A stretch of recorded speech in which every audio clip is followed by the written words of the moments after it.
This is Talk Star Wars, the official podcast at talkstarwars.co.uk.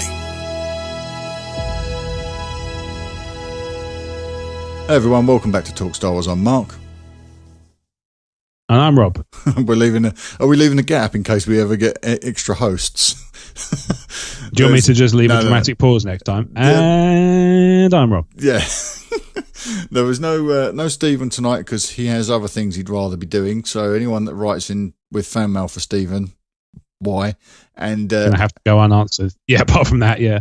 Paul is tied up with day job stuff, but he is hoping, not literally, he is hoping to join us at some point this evening. So look forward to that. Hopefully he will, but we won't hold him to it because obviously a bit busy. Okay, so before we get started, we've got quite the thank you list this week. So let's dive in. Oh, big thank you to Dave Donovan for upgrading his subscription this week. This is a trend I like and I would encourage. Yes. Dave is one of our more vocal, dedicated supporters. He's been with us for a long time. So Dave, I greatly appreciate you stepping things up a notch. That gets us another step closer to the ultimate goal of world domination and unlimited power. So thank you, Dave. And also thank you to Mark S, Adam M, Super Adam Star, which is our Adam Sheldon, Andrew Noble, and Mike Madden for subscribing to the YouTube channel this week. That is growing at a steady pace now since I changed. Excellent. I took some advice and changed up the way the videos look. Yeah. Made the world of difference, Rob. And it seems to have worked. Made the world of difference. Oh, that's good to hear. So the changes I've made have filtered their way down to the assets I use to build the video. So in terms of post-production, it's no extra work whatsoever for me now. It's a fantastic piece of advice that I've listened to. So thank you to, I think it's Lampshadius on YouTube for the advice. And it's also, not me, before anybody asks. It's not Lampy. Also, thank you to Antonio Pardo, Andrew Noble, and AI Stanfield, all names that have been floating around in recent weeks, new listeners, and they've all liked our Facebook page this week. So thank you very much for jumping over there. Andrew, of course, was in the shout-outs for the YouTube, but Antonio and AI Stanfield is James Weibel. We hear from him in listener comms this evening. Yes. James is very engaged. He's binge listening to every episode, and I'm getting emails from him. Smart man. Constantly. He's very, he's so insightful with the comments he's sending from episodes from way back. He really has such a valid point of view. So thank you, gentlemen, for joining us on the Facebook page. There are many other corners of TSW for you to explore. I hope you find your way there. Reviews. We don't have a review, not an active review this week, but we've got one on the way because I've received confirmation from the person who's written it. So expect that next week. Cool. But if you'd like to take advantage of our Ron Burgundy policy, you can do so by leaving a 5-star review in iTunes. And whatever you write, we will read, just like Mr. Burgundy. So if you want to promote something, be it a podcast or a blog, then that's the place to do it. Just keep it clean because we are a family show and iTunes will probably stomp your review into the ground if you try and be rude. So yeah, there's that. Other things. Let's move into listener comms then, get through the top part of that show really quickly. So listener comms, if you want to send your questions to us, you can do so via Twitter or on Facebook. Or you can send us an email to talkstarwarsinfo@gmail.com. And if you attach an MP3, we'll use it as a voicemail. This week, we have a few listener questions. The first one is from Mr. Dave Donovan. Let me take this one, actually, Rob, because of the way I think it plays out on the run-up to Connor's Corner, the return of Connor, spoilers. Okay. Hey. So, from Dave Donovan, if you choose to face Vader, you will do it alone. I cannot help you. This from Obi-Wan. Is this the balance in the Force? Is it some structure in the ether that sets bounds to the Force affecting events in the living world?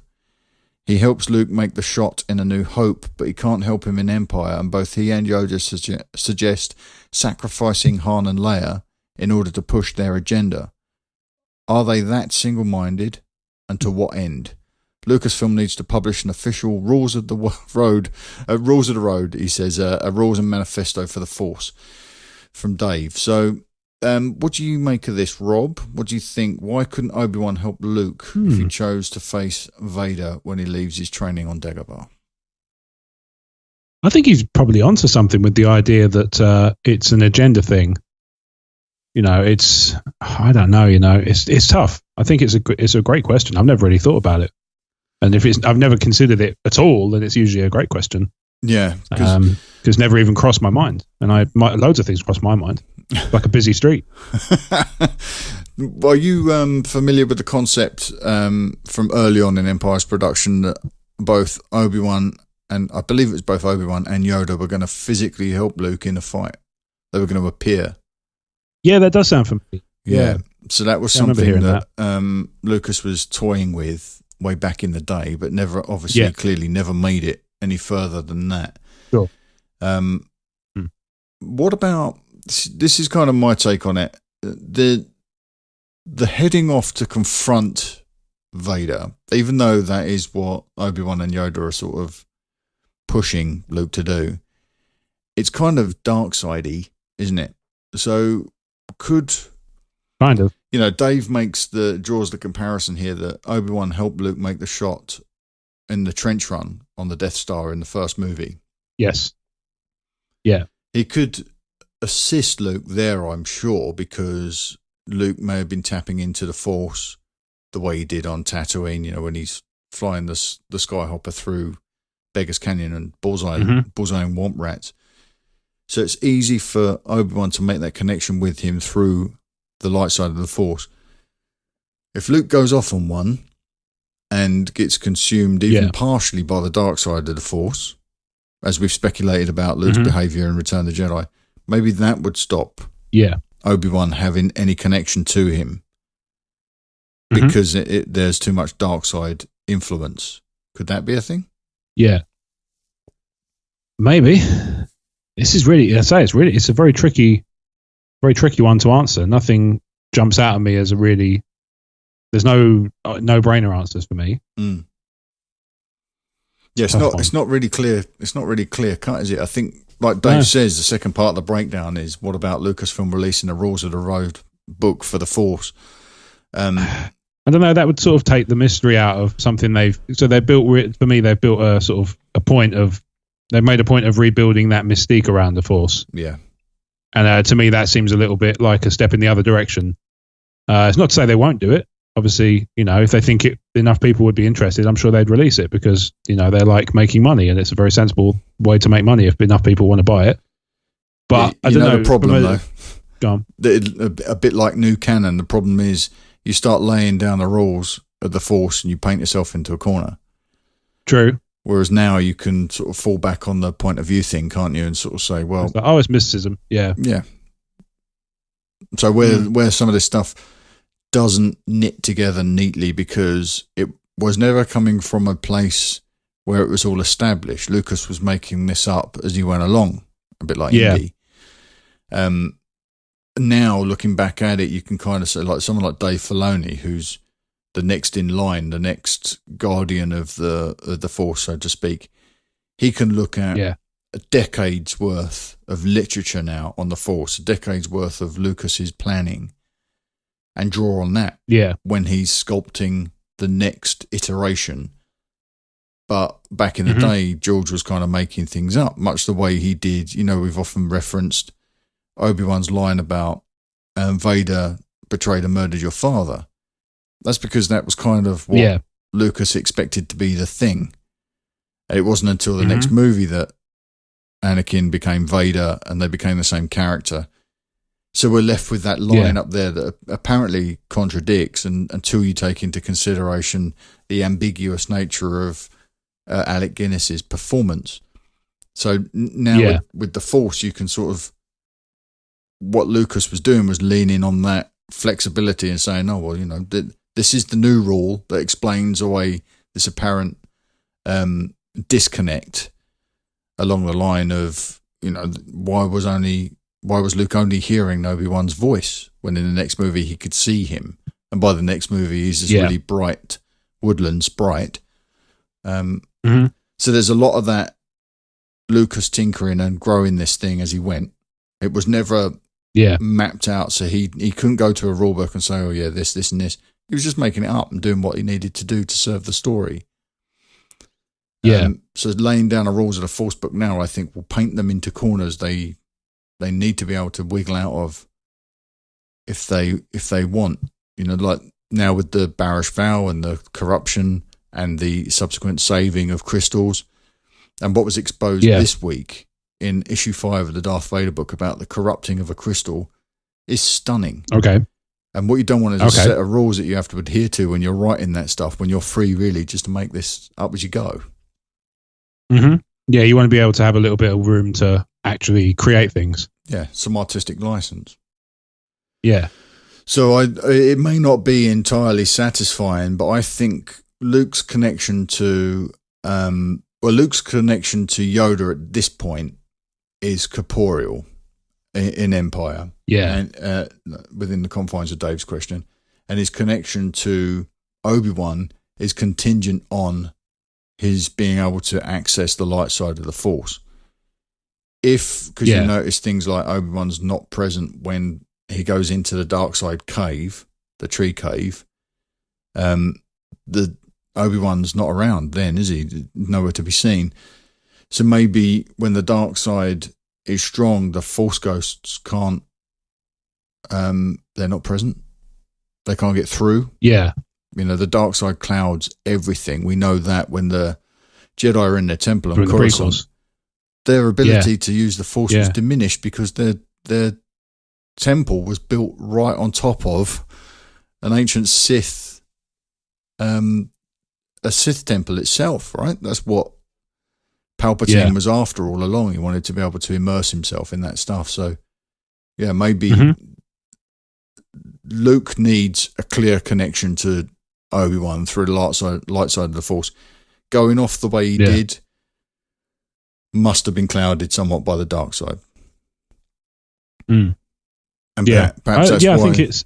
Sorry, Rob, go on. I like that. I think you're. No, that's fine. I like that. I think you're onto something with the idea that it almost sort of blocks it off. Yeah. It sort of obscures the ability of. Breaks the connection any down. sort of. Yeah, I think it's probably there's a certain level of relaxation as well. Luke's not being sort of panicked by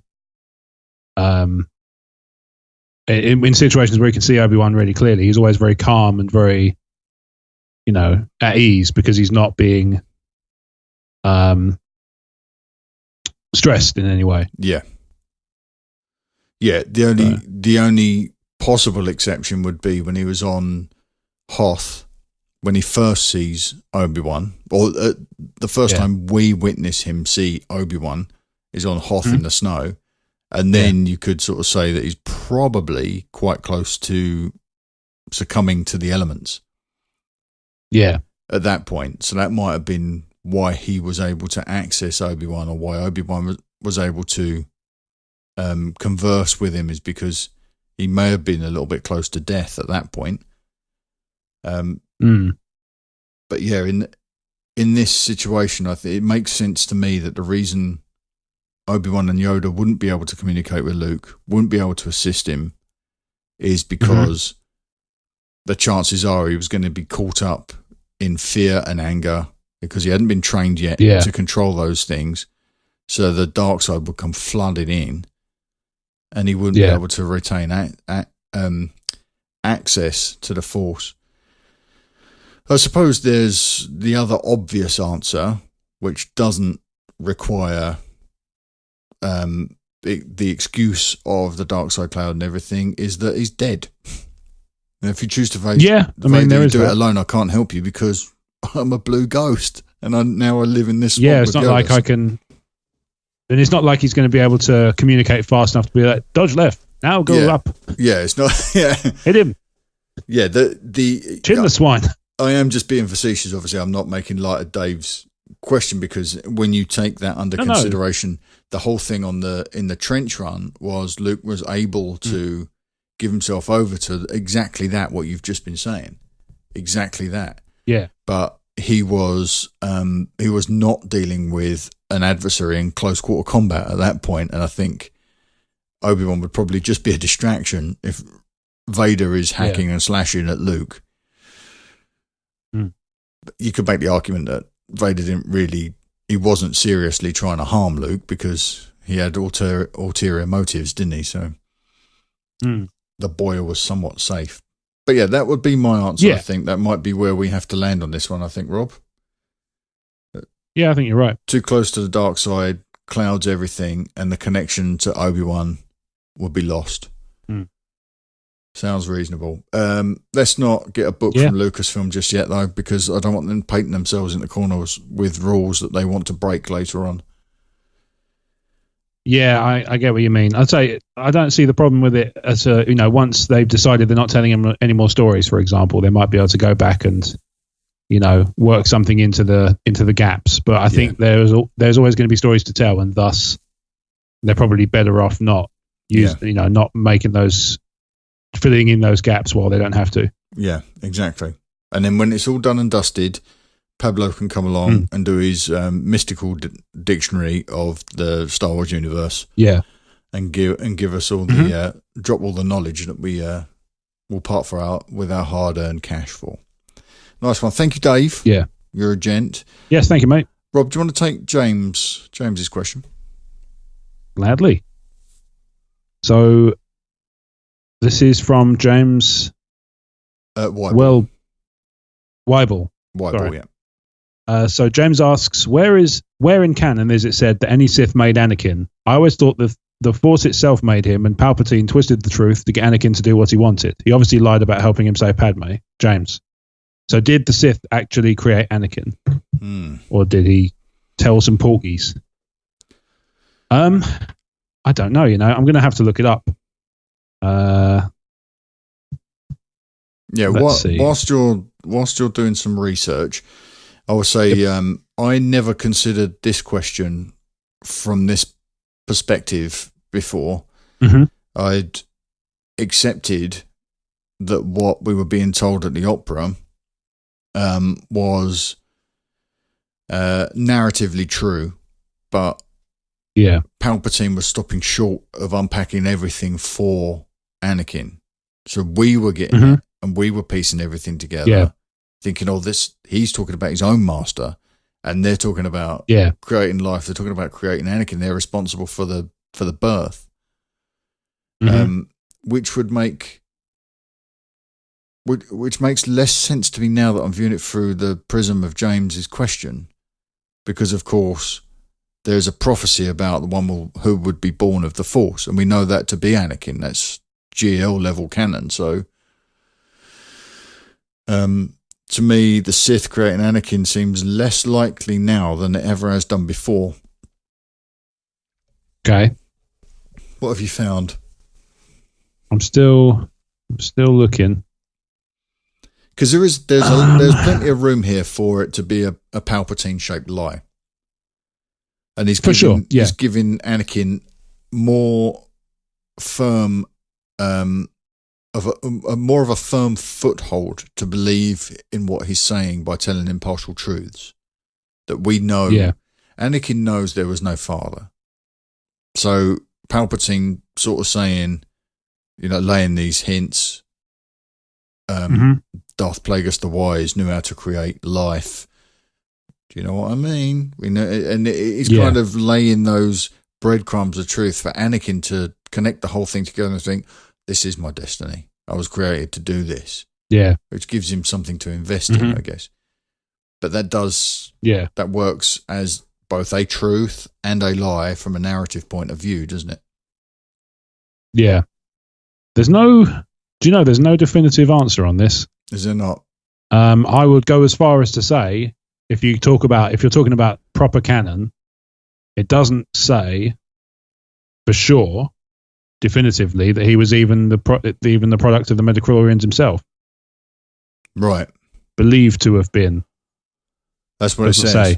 Yeah, I mean, I think it's pretty clear that he is a creation of the Force or a creation of the Sith.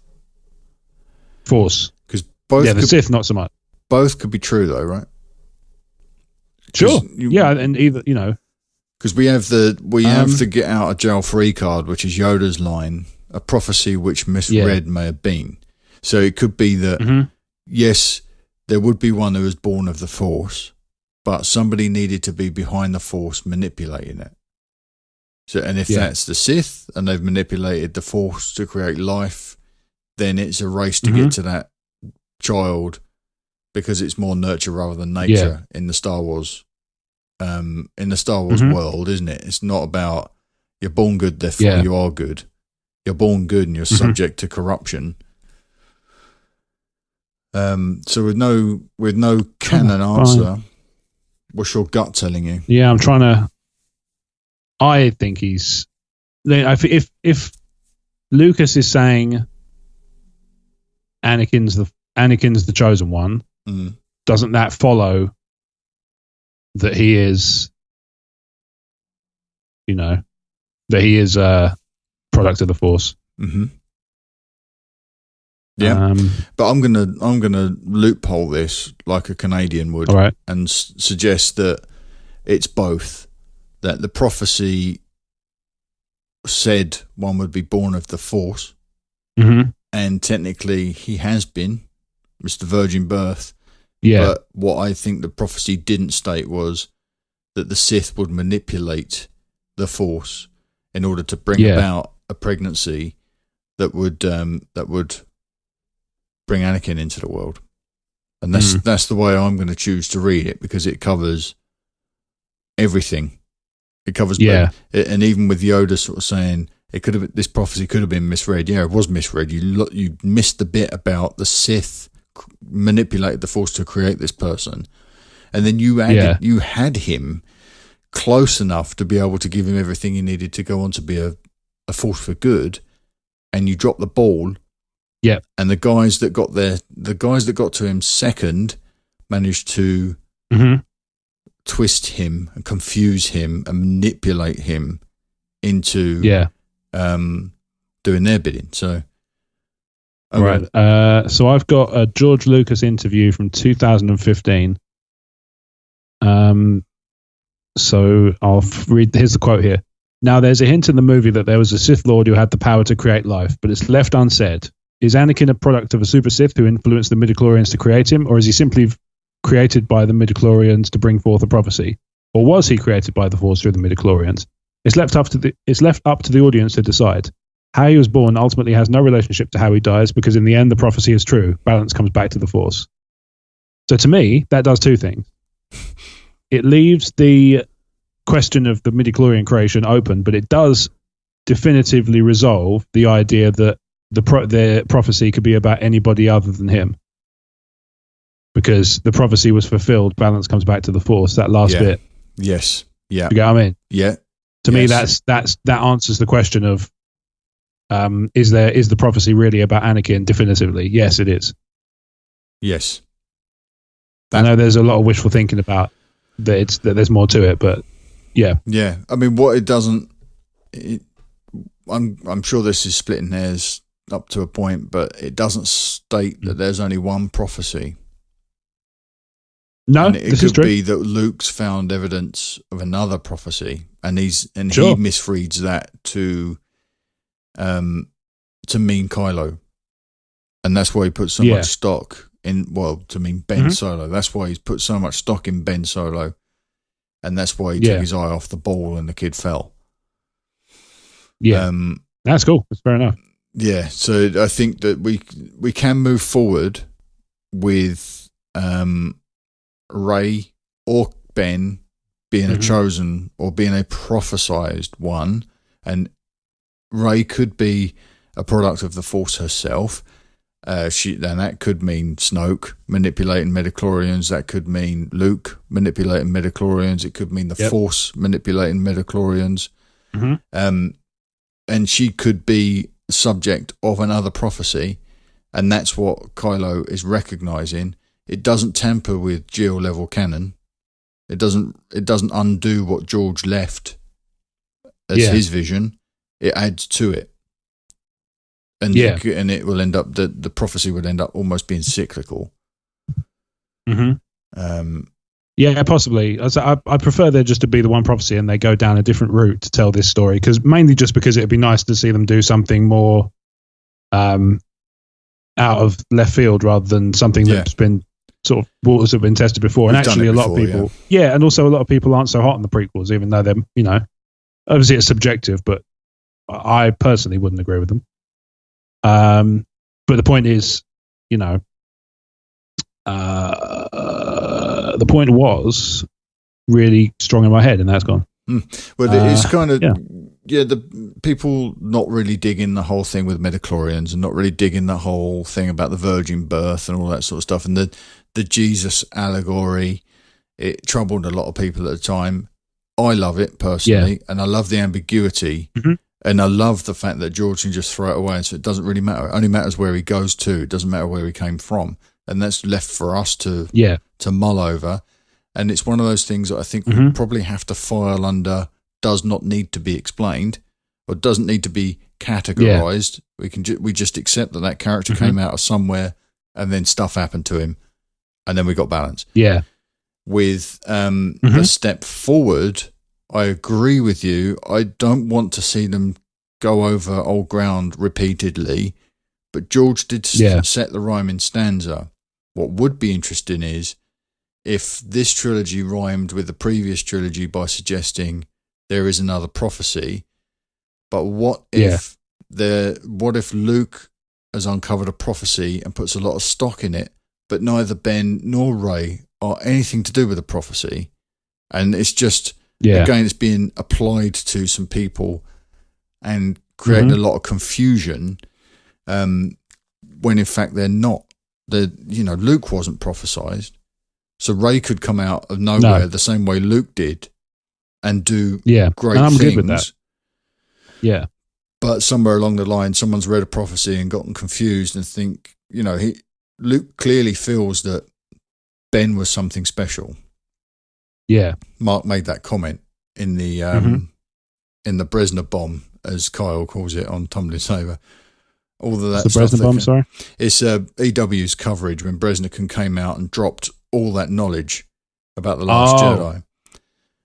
Part of what came out of that conversation was Mark's comments that Luke thought Ben Solo was a chosen one or the chosen one, and so was surprised when he fell and all that sort of stuff. So that to me suggests that yes, Luke's found something that suggests a prophecy or a prophesized one or chosen one, another product of the Force.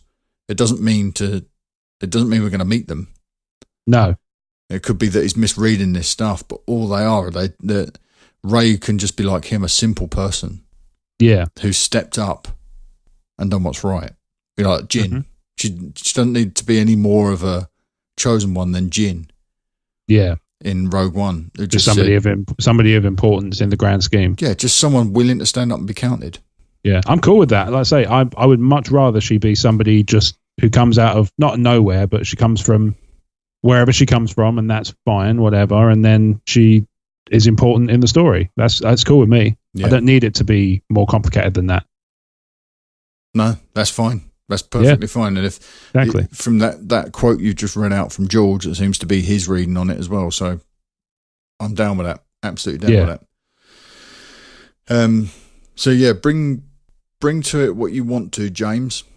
I think that there are no invalid readings of this, really. It doesn't, like George says, doesn't matter where he came from, only matters where he went. Yeah.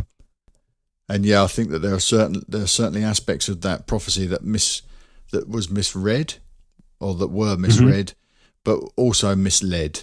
So a lot of people invested in them when perhaps they needn't have. If they weren't as committed to that, they might have just sent Anakin packing, and everyone might have been a lot better off, wouldn't they? No, great question, James, and keep those insightful emails coming. It's always a joy to read your thoughts on older episodes, even though it's catching up to real time pretty quickly. Oh, Swifty. He's in the 50s now. I mean, by the time this episode's released, he's probably going to be in the 60s. Probably be there. Hot on our heels. Tell us let us know how next episode turns out. Yeah, please do. Send us some show notes. Hit a point where it goes the other way. Yeah. I'm listening to your future episodes, and Steve's taken over. Yeah. All right, we have a question from Katie Stubbs. Don't joke about that. Yeah. That will never happen, don't worry. Okay, Katie. I'm actually early with a question for this week. With the release of the second Rebels Season 4 trailer, I am wondering what you're looking forward to most in Rebels Season 4, and who do you fear for the most? I'm looking forward to seeing Callus work more with the Rebels, anything Mandalorian, and I do want to get some clarification on Ahsoka from Katie. Thanks, Katie. Did you see the trailer for Season 4? I haven't. Rebels? Oh, yeah, I did. I didn't get to see it with sound. I saw it. I saw it in general. Oh, it's awesome. I've got to say, one thing they're doing really well over there is producing top shelf promotional materials for that show. Oh, yes. Yes, indeed. They're like miniature movies, just stunning stuff and really powerful, especially when you've got, the first trailer had Vanessa Marshall doing a reading all the way through it, which was just gorgeous, really haunting stuff. Yeah. So what are you looking forward to, Rob? You don't have to base it on that trailer if you've only seen it the once, but what are you looking forward to most about Season 4 of Rebels? Oh, I got a sense that Krennic's going to turn up. He does get a mention, doesn't he? Gets a name check, doesn't he? He does. Says to me, maybe we can look forward to that. I feel like I've read somewhere that he's not going to appear. I'm happy enough just that he's mentioned, to be honest. Yeah. But yeah, that sort of stuff. And then more Tarkin. I like Tarkin. Yes, he's pretty cool in Rebels. I really like I suppose it's because they don't harp on about it, but I really like the sort of backstabby attitudes they all have to each other. They're sort of trying to undermine each other, trying to get under each other's skin. Yeah, it's great. That stuff. I love it. I dig that stuff a lot. So see, now Palpatine sets the tone there, and that's the very essence of being a Sith, isn't it? Yeah. Craving power. So Palpatine, he sets that tone, and it filters down beneath them. Everybody sort of clambering over each other to get front of the line. And Tarkin does it well and makes it look good. Mm-hmm. So you're looking forward to Krennic. Yeah. I'm in a way somewhere in a similar position to you, not specifically Krennic, but I'm really enjoying how this is catching up to Rogue One. And it feels to me now like an extension of Rogue One because of Yavin 4, the Rebel base, Bail, Mon Mothma, mentions of Krennic. Yeah. I see Wedge in the trailer. There's all this stuff that is catching up with the things we know, which pays into the second part of Katie's question. Who do we fear for the most? And to my mind, it's the two Jedi.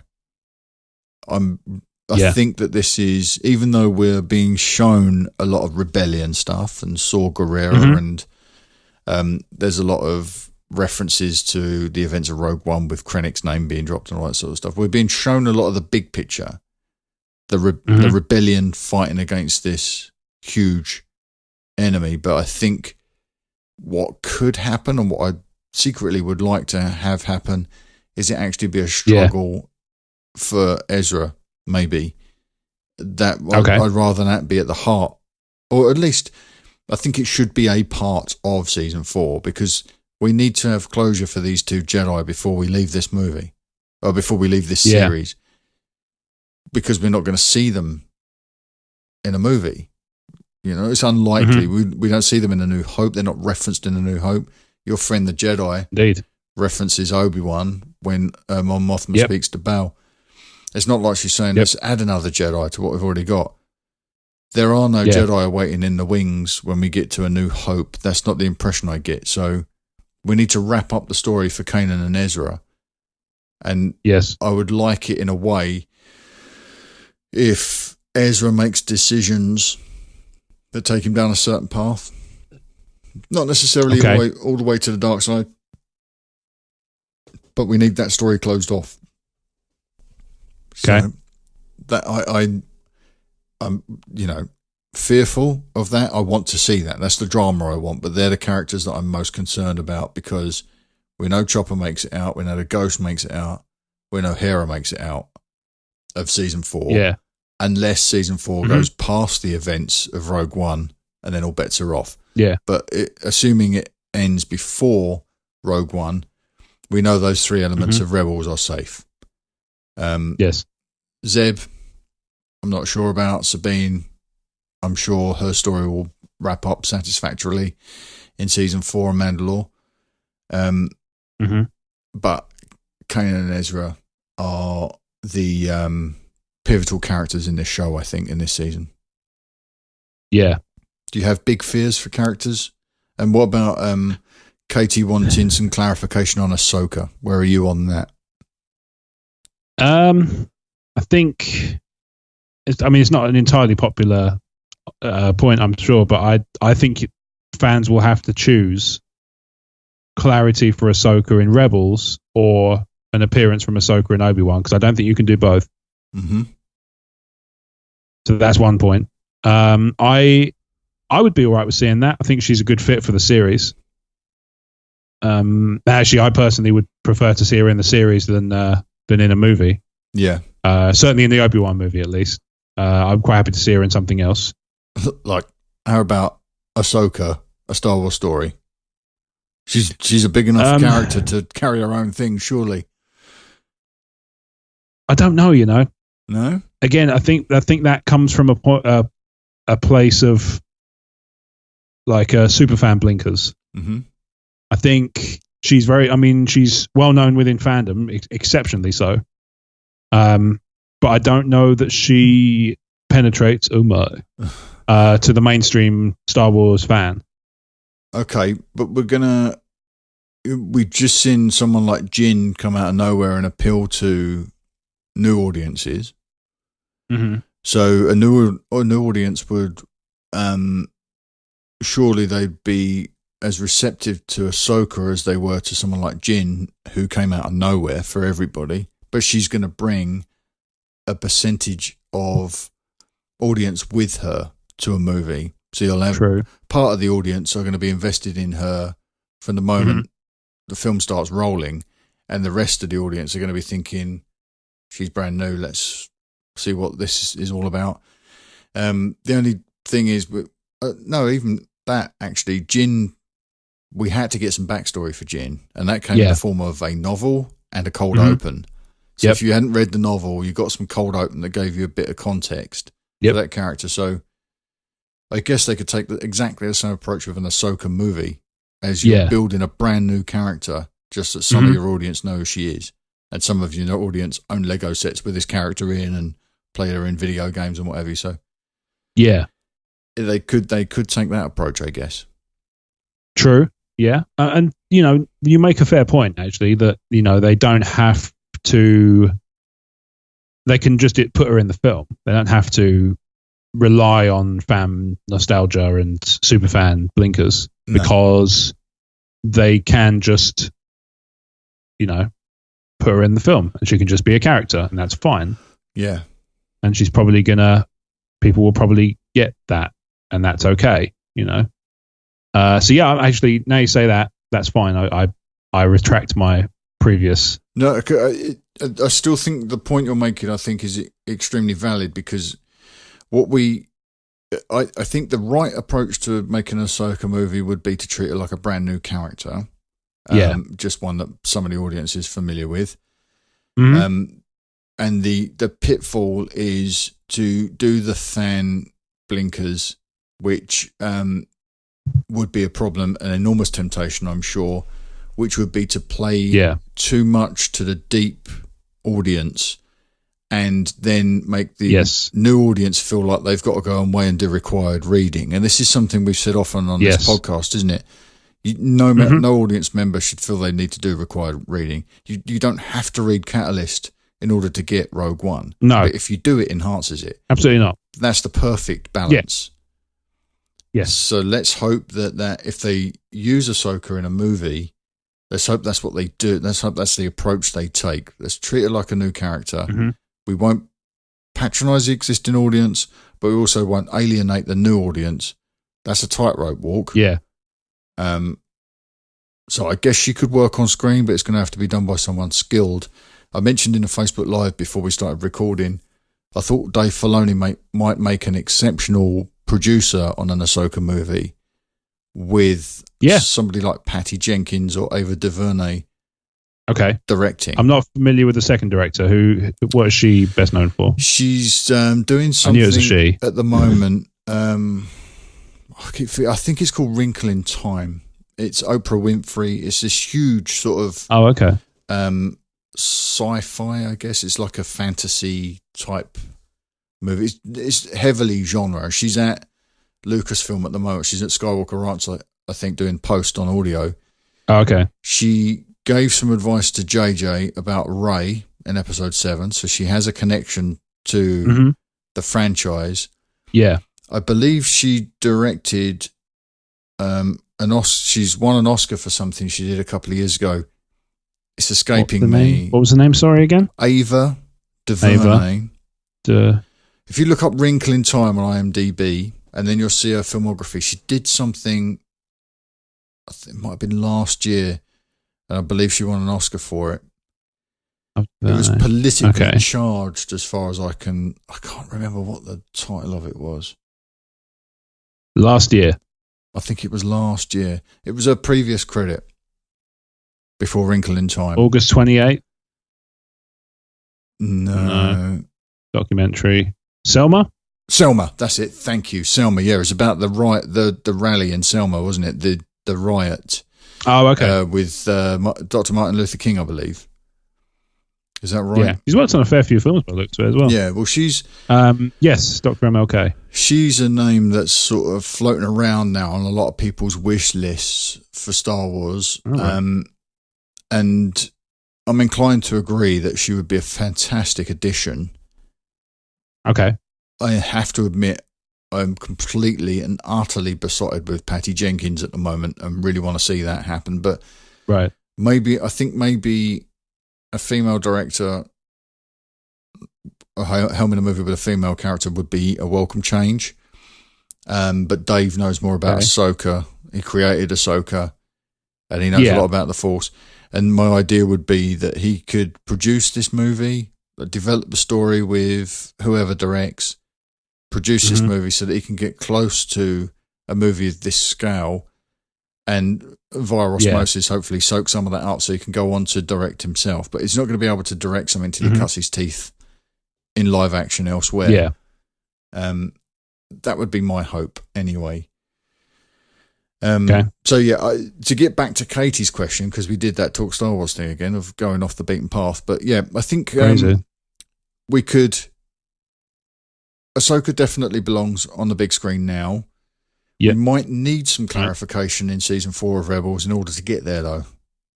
So we come out of season of Rebels with some context on her fate, because it's still a little bit up in the air from the Twilight of the Apprentice, isn't it?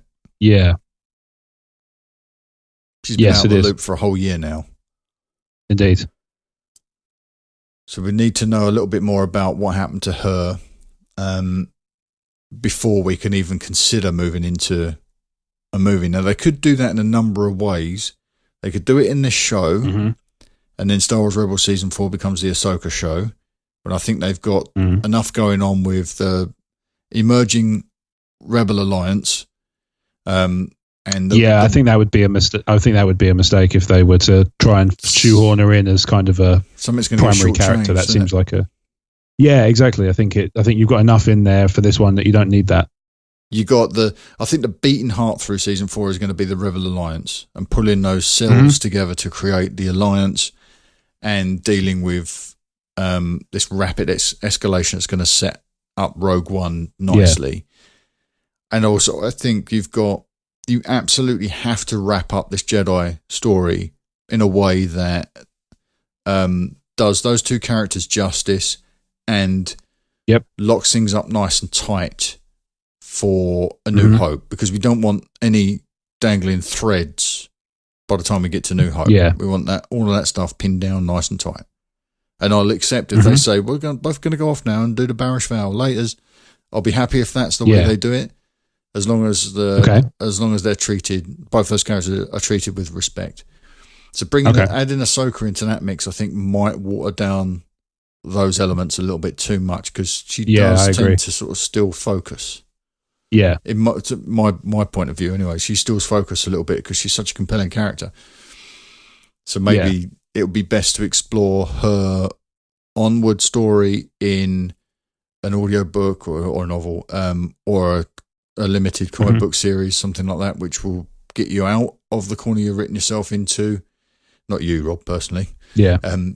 Get them out of the corner they've written themselves into with Twilight of the Apprentice. Indeed. And set up where we need to move forward. But that would be that's just my personal opinion on that situation. Mm-hmm. Okay. But all in, I think the trailer looks fantastic. It's really it's another beautifully made spot for that show. I just hope that they can keep the standard up in every episode, because I've found sometimes the episodes skew a little young for me. The long series have a little bit of bump as well. Some filler in there, just a little. Yeah, there's a couple of episodes now and then that you're just like, I know you're just. I'm sure there is a bit of story in there, but it's not. To me, it's not worth the extra outlay for 20 minutes plus of investment in a very crowded marketplace. I was talking to some work colleagues about this today, about how crowded the TV and film space is in terms of stuff that's vying for your attention. It's just, you have to be. Everything has to be tight. You can't have bloat. No. Just by its definition, it just won't work. No, everything. Do you know the thing as well, Rob? Is you've got movie quality TV shows now, like Narcos and pick any number of the shows that are hitting Netflix and Mr. Robot, Game of Thrones, American Gods. There's so much movie quality now. They're doing movie quality productions on a weekly basis now.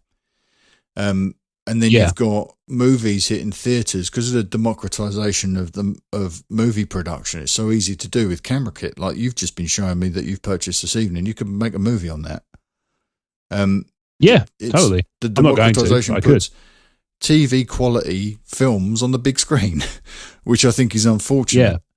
Yeah. It's there's so much. It's in some respects, it's a bit of a mixed bag. It's a bit of a mixed bag. Yeah. It's what you tend to find is the barrier to entry is very low. Yeah. Which is great in the respect that it means that people who are generally have great ideas can get their ideas there without a huge amount of, extra additional faff and all that. What it does mean on the downside is that the market does get kind of saturated. Yeah. And not everything is, they can't all be hits.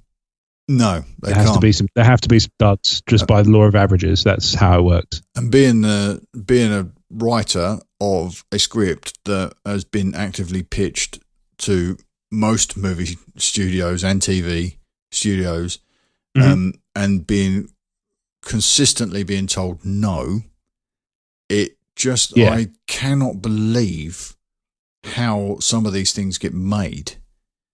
I'm sure that they come from strong scripts. They have to come from strong scripts. But when I'm being told no, when Paul and I are being told no for hindsight, and when you see some of these things get greenlit and they go, and you think, where the hell did that come from?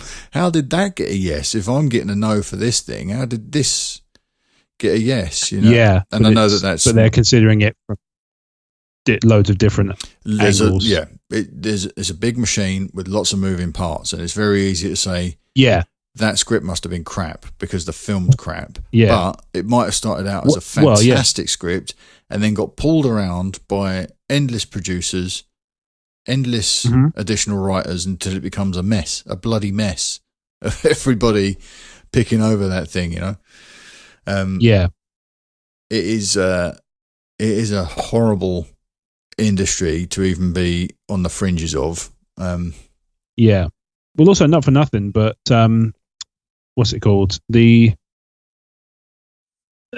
Because everybody has different tastes, and long may it continue. Something that you might look at and go, "Oh, that's rubbish. How did that get justified?" Might do huge amounts of money. Yes, because lots of people like it. Yes, yeah, of course. I mean, Game of Thrones would be something that I would say qualifies for that because my subjective opinion is I'm not into it. I don't dig it. I don't understand why it's such a huge success. And the same is true of the latest seasons of The Walking Dead. I don't get it. I don't understand it. That's not necessarily a comment on its quality because I can see the quality. It might be perfectly well made. Yeah. Beautifully made. And like The Walking Dead's well made on a weekly basis. Seriously, they managed to churn out one of those things every week. Can't believe it. But it's just not doing it for me anymore. I'm just not interested. Game of Thrones does not interest me at all. And that's not, I can't be the one that's right there. When you look at how many people love that show. Yeah, but at the same time, it doesn't mean that you're the one who's wrong either. No, because like you said, it's subjective opinion. It's just a subjective thing. Yeah, totally. Just a lot of people. Thing. Like I watched most of the last season of The Walking Dead and hated every episode of it. And I wasn't watching it. I wasn't hate watching the show thinking, I'm just going to watch it so that I can criticise it. I was watching it desperate for it to catch me again. I thought, come on, you got to just win me over again, suck me in, but it didn't. So I won't be watching the next season. We're getting into After Dark Side territory, aren't we? So, but that's the thing, there's so much out there competing for our attention these days that when these things, when shows like Rebels do come along, they need to deliver their A game at a high level. And the same with these movies as well. They need to deliver at a high level because there's just too many other things out there to be to be consumed. Yeah, but that's it's not to say that because I realised that what the argument I kind of made almost sounded a bit like you shouldn't put anything in there that's not progressing the overall story forward. That's not necessarily true because you may find that there's something you put in there. It's got no story things, but it's fun. Yeah, that sort of thing. But there were a couple of episodes across the first 3 series of Rebels that did neither of those things for me. Like they didn't feel fun, but then that may be because they skew a bit younger than I am. I definitely think that's a problem. But they didn't. Yeah, it wasn't. For me that the episodes didn't progress the story overall, and they didn't feel fun. Thus, I was just like, well, that was certainly a thing I watched. Yeah, and that's not to say that I felt I didn't regret it didn't feel like I'd wasted my time, but it wouldn't have. It didn't grab me as much as say Twilight the Apprentice. No, which or Twin Sons. Yeah, that sort of thing. If it does, if one of those doesn't grab you, then the whole show's probably not for you because that's the best it gets. Yeah, I found Clone Wars was the same as well because it was being made in the service of many masters, if you like. That's probably not the right. Many cooks. Let's throw things into the mix. A bunch of metaphors at this thing, but there was Clone Wars had to appeal to a very broad audience. Yeah, and the most positive feedback I hear about Clone Wars, and I heard about Clone Wars, and I hear now about Rebels, is from people who watch this with their families. Like a lot of our friends around the network, like Ads, Jeremy, Corey, they sit down with their kids, and it's a family. There's a Star Wars to consume every week. Yeah, they get to sit down together as a family, and when you watch a kid get caught up in Ezra's journey, that's me getting caught up in Luke's journey when I was a 5-year-old boy. So it's the same, it's the same thing. And if if I'm guilty of anything as a Star Wars fan today, it's the fact that I still want Star Wars tailored to me. Thanks very much. Yeah. The stuff that I've grown with still feels the same to me, even though I'm taking different stuff out of it. I don't take out of it what I took when I was a 5-year-old boy, because that's just not possible. So I can't get back to that space when I'm watching Rebels on my own, because I don't have children to enjoy Rebels with. But if you're watching Star Wars vicariously through a kid's eyes, that must be that magic that my dad shared with me when he took me to the movies at the cinema as a wee boy, you know? So we're seeing this skillfully now cater to multiple audiences. And when these episodes do pop up, like Twilight of the Apprentice and Twin Sons, that grab hold of the grown-up audience, they appeal to the children, they grab hold of the grown-up audience and say, look at this thing. And then it shakes you to the core. Like seeing Obi-Wan and hearing Stephen Stanton do Obi-Wan's voice in Twin Sons. You've come to the wrong place. Just stunning, right? Just every minute of that episode as it flew by was just incredible. I genuinely thought, I've said this before and I'll say it again, and it's still true, I genuinely thought they'd cobbled that together from real Alec Guinness voice. Yeah. I genuinely thought that because it was so close. That's really high praise. Have they just put that, have they sort of composed that together from real dialogue? But then I heard it was a real person. I was like, you are some sort of wizard. Yeah. Yeah, he did great work there. Fingers crossed we might get a Stephen Stanton Obi-Wan in The Last Jedi. A CGI and Guinness with Stephen Stanton voicing it. Fingers crossed, that might be a thing. That'd be cool. I would love that. Right, Katie, thank you so much for giving us a 20-minute segue to our break. Awesome question, Katie. And she's so passionate about Rebels. So that's the audience that this is aiming for. Right, Katie is the very audience. She's in the middle there between the children that it's made for and the old people who curmudgeonly grump about it. Myself, Katie's smack bang in the middle, being catered to perfectly. So that's fantastic. All right, so we go to our break, and then when we come back, we're going to catch up with an old friend. If you'd like to support what we do here at Talk Star Wars, you can do so by becoming a TSW sponsor. For as little as £1 per month, given securely via PayPal, you'll help us keep the lights on here at Talk Star Wars. When you become a TSW sponsor, we will automatically make you a TSW VIP. As a VIP, you'll get access to an exclusive stream of content that provides you with a daily podcast called the TSW Kessel Run, membership to the TSW VIP Facebook group, priority releases of shows such as the TSW Toy Box and TSW Comics. You'll also get priority access to the TSW Feature Com series and weekly Facebook Live and AMA sessions. There are also newsletters and a monthly prize draw. Head to talkstarwars.co.uk/support and become a TSW sponsor today, and the Force will be with you, always.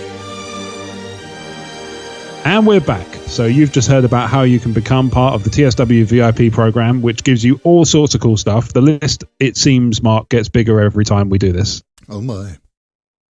Yeah, I know, right? It does. We always add in little bits and pieces. Yeah, and the stuff, and even if we don't adding new items, the stuff we do is so good that it doesn't really matter. Anyway, as has historically been customary after we hear about the VIP program, and unfortunately we've been a little bit dark on this for the last few weeks, but it's back. It's time for Connor's Corner featuring Leo. Yay. So I'm just going to give this one a bit of Connor writes thusly. Yeah. Hello there. My friends, I hope that things are good with you all, and if you're reading this on the show, I am truly grateful, as I know I've been away for a while now. Not to go into the details of my absence, a 3-week holiday in Gran Canaria, oh, the horror. Then my new role in work and Leo's impending GCSE results, in which he did very well. Good for you, Leo. And life just generally getting in the way of things. Enough about me and my issues, TSW Comic. There is something we'd like to ask you fine gents. As usual, Leo and I are shooting the breeze about where Star Wars is going and the newly released The Last Jedi figures, when we got a glimpse of the Snoke figure in his robe, and Leo commented on the outfit looking a bit like Starkillers from The Force Unleashed. Then he says that Starkiller guy's canon now, right? I replied, I don't know if he's been made canon, but we know a few guys that do. Let's ask them. We know all eyes and ears are trained on episode 8, but has the Snoke is Starkiller theory got some weight to it? After all, the base was called Starkiller, and Vader's secret apprentice intrigues us. Could this be the missing link to all the Sith Lord's relics, capes, melted masks, et al. Being present? I know we're reaching here, but we all love a good Who is Snoke theory. If you'd be so kind as to indulge us on this, we would love to hear your slant on this, as we're sure it'll be interesting as always. Just a little side note, I've been going totally dark on all episode 8 media, and it's been tough. The Force Friday 2 stuff was the first time I cracked. It was everywhere. God, I hope there's no trailer before Comic-Con London. P.S. Leo and I are over at London Comic-Con at the end of October. If anyone from the Commonwealth is attending, we'd love to meet up and geek out with them. Once again, gents, thanks for everything you do each and every week, and even tweeting about my little section, even though I've been MIA for weeks. May the Force be with you always. Your friends, Connor and Leo. This email was brought to you by Imperial Wristbinders, now available in Wookiee size. Order now. Yeah, if you can order through the link on the Facebook page as well, please, because we actually have an affiliate program with the Empire. Oh, marvelous. Yeah, what a great return to form. Yeah, really good to have you back, Connor. We did start to worry, got a little bit rattled about your absence there for a bit, but I knew you were I sent out a search party. I hope they got to you all right, because I did really equip them very well. Just like a pair of skis. Might need to send out another search party. Oh, God. Yeah, it might be best to cut your losses after the one. Yeah, maybe. Yeah, not like there's anybody I liked in that group. Congratulations to Leo as well on your GCSE results, sir. Well done, mate. And good luck with the going dark on Last Jedi. Connor, best of luck with that, buddy. I don't think that's a thing. That ain't happening. I don't think that's possible. Okay, what do we think about this question? And I know that we've kind of touched on the secret apprentice position previously, even if it was very, very briefly. But what are the chances of Snoke being Starkiller? As in Galen Marek. As in Galen Marek. I don't think he's not canon anymore, is he? He's not canon, no. The character of Starkiller is currently languishing in Legends. Yes. Which is a shame, because he's pretty cool. A little bit overpowered, but he's pretty cool, nonetheless. Yeah, it works for a video game, doesn't it? Yeah, that's it. I mean, in any other media, he'd be a bit of a... What's the equivalent? A Gary Stew. A Gary Stew, yeah. He'd be a bit of a Gary Stew if he was in any other media. But in a video game, you kind of need the character to be a bit like that, don't you? Because you want to feel like a badass when you're using the Force. Yeah, and it's about playability at the end of the day, isn't it? It's about like getting your game on and really being in there and trying out all of those Force powers. Anything else would be a little bit underwhelming as a game, I guess. But I guess it's not out of the realms of possibility with characters like Thrawn being brought back into canon. Why couldn't Snoke be a backdoor recanonisation of the Starkiller character? No, the only thing I would say is probably unlikely is that he'd be a Vader apprentice. He's old enough to have seen the Empire rise and fall. Very important. Yes. So the Empire had started rising when Darth Vader was, a few days old, as it were. Yeah. So I think he's a little bit. I think with stuff like that, with the phrase like "I'm older," I've been around to see the Empire rise and fall. It strikes me that he's been old enough to take it in as well. It's not just he was a year and a half old. Yeah. He has memory of this stuff. Yeah, in one of Chuck Wendig's books, there was, is it Gallius Rax? They kind of told that story of the little boy on Jakku who managed to escape. It's kind of, that seemed to me to be a viable candidate for Snoke. And I think to a lot of people at the time, he was a viable candidate for Snoke. Yeah, because he was switched on enough to... Yeah, be cognizant of what's going on in the galaxy. So... Yeah, Starkiller would need to be somewhat similar. To me, Snoke always felt like he could have been an apprentice of Palpatine. Yeah, I can go with that. Or I think that I could definitely go with. Or could have been Plagueis, so Palpatine was his apprentice at some point. And that explains all of the witnessing the rise and fall from the shadows. I guess it doesn't rule out a Vader apprentice. because we've seen an apprentice who is somewhat mature with Dooku. Mm-hmm. So he could have been an older apprentice of Vader's. Yeah. It doesn't feel right. It doesn't feel right to me, though. And again, we go back to that thing where it's all a little bit too neat and tidy. Mm-hmm. I like to think that the relics are all coming from Ben Solo's commitment to his grandfather, and he's the one that's hunting them down, rather than have two Vader fanboys team up to build the new, they're not like a tribute band. At the end of the day, they're not doing like the Palpatine Vader tribute act. It seems to me that Ben's enamored with his grandfather, and that's where all the relics come from. And Snoke is using that adulation to motivate his apprentice to drive him into action. So, to my mind, not so much Snoke being Starkiller. I would very much like to see Starkiller brought back into canon, though. I would be up for that. Let's even, like I say, even if it's a Palpatine secret apprentice rather than a Vader one. And he's he's obviously, if anybody's read the comics, for those who read the comics, they'll have seen that there's a kind of Emperor's got lots of contingency plans. Yeah, always going on. So I can believe that already fits with what exists current. So that makes sense. Yeah. Yeah, that does work for me. I also think that, in a way, I guess, Vader having a secret apprentice is very attractive in a video game. Yeah. But to my mind, it undercuts the drama in that scene in Empire Strikes Back where Palpatine calls him out for his knowledge of Luke. And you see at that point the dynamic, and you see, Vader was clearly setting himself up with an apprentice in Luke that he could then challenge Palpatine with. Now, if Vader had been doing that before Luke, it kind of takes the drama out of knowing that Anakin is being stimulated a little bit deep inside that Vader armor. He's being, suddenly he's got a way out, or he's got a way to remove Palpatine and seize power himself. I don't get the impression that the Vader in A New Hope or the Vader in Rogue One on Mustafar, I don't get the impression that he had someone there waiting in the wings at all. I don't get the impression that Vader had that kind of ambition. I think he'd sort of thrown in with Palpatine, and this was, and that, having just read issue 5 of Darth Vader as well, there's some of that in that book. This is all there is. That's Vader's position. This is all there is now.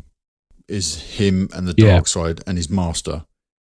There doesn't appear to be an ambition there to train someone up. And he would have had a bevy of options as well, with all the Inquisitors that are flying around. Because Palpatine certainly had agents out there that were potentials for Vader to have snapped up and said, right, you come with me. I've got plans for you. So rebooting Starkiller as a secret apprentice of Palpatine, as you say, certainly works a little bit better for me to try and preserve some of Vader's character from Empire.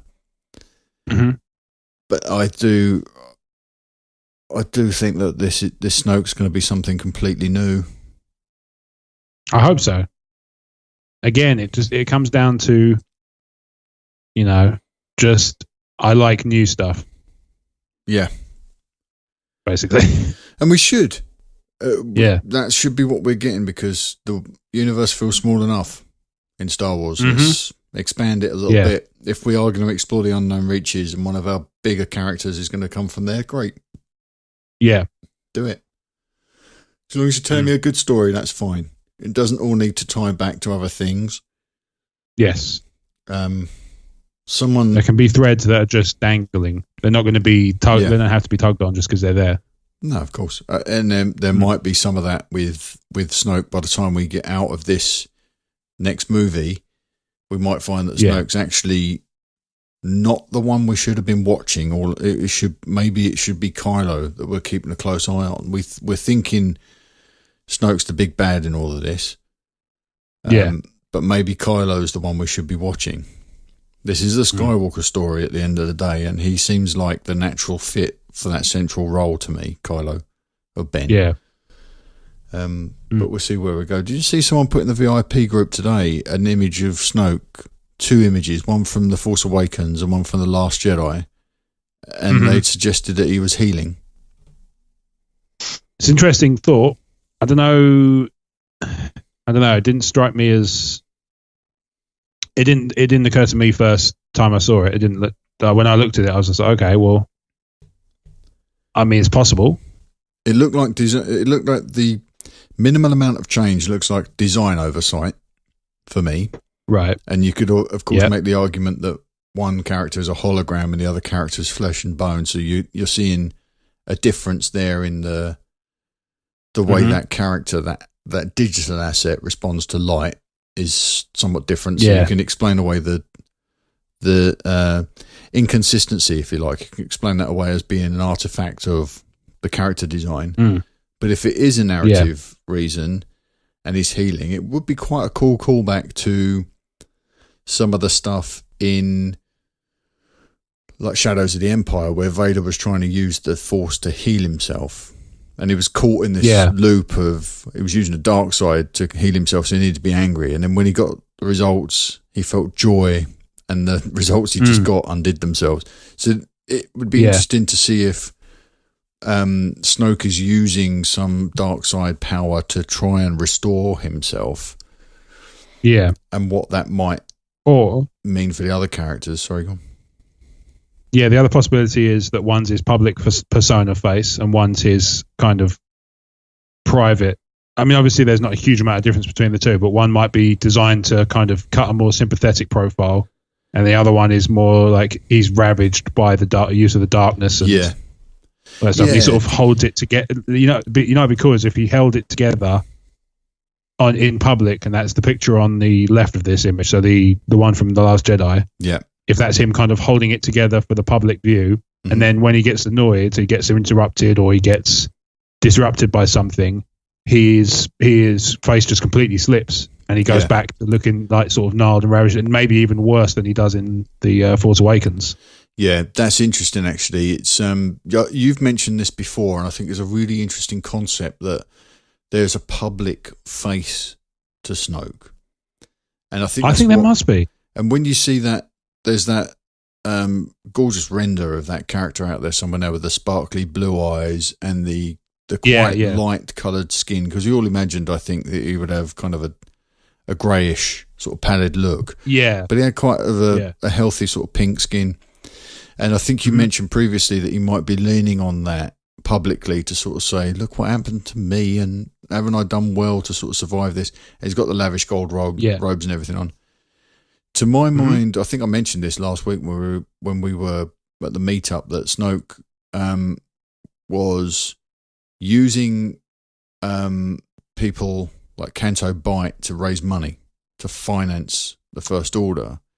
And someone said to me, well, unbeknownst to them, surely one casino isn't enough to raise a lot of money. But no, but the people that frequent that casino, you would imagine, have a lot of disposable income if they're all really well heeled. So it might be those people that he's trying to get on side so that they can say, well, we'll sponsor your cause, and then and that's the character with the sparkly blue eyes and the pink skin.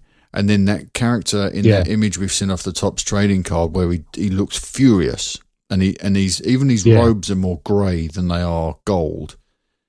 It's almost a way to animate that character to show two sides, almost like Schmeagol and Gollum, which is interesting also because not for nothing.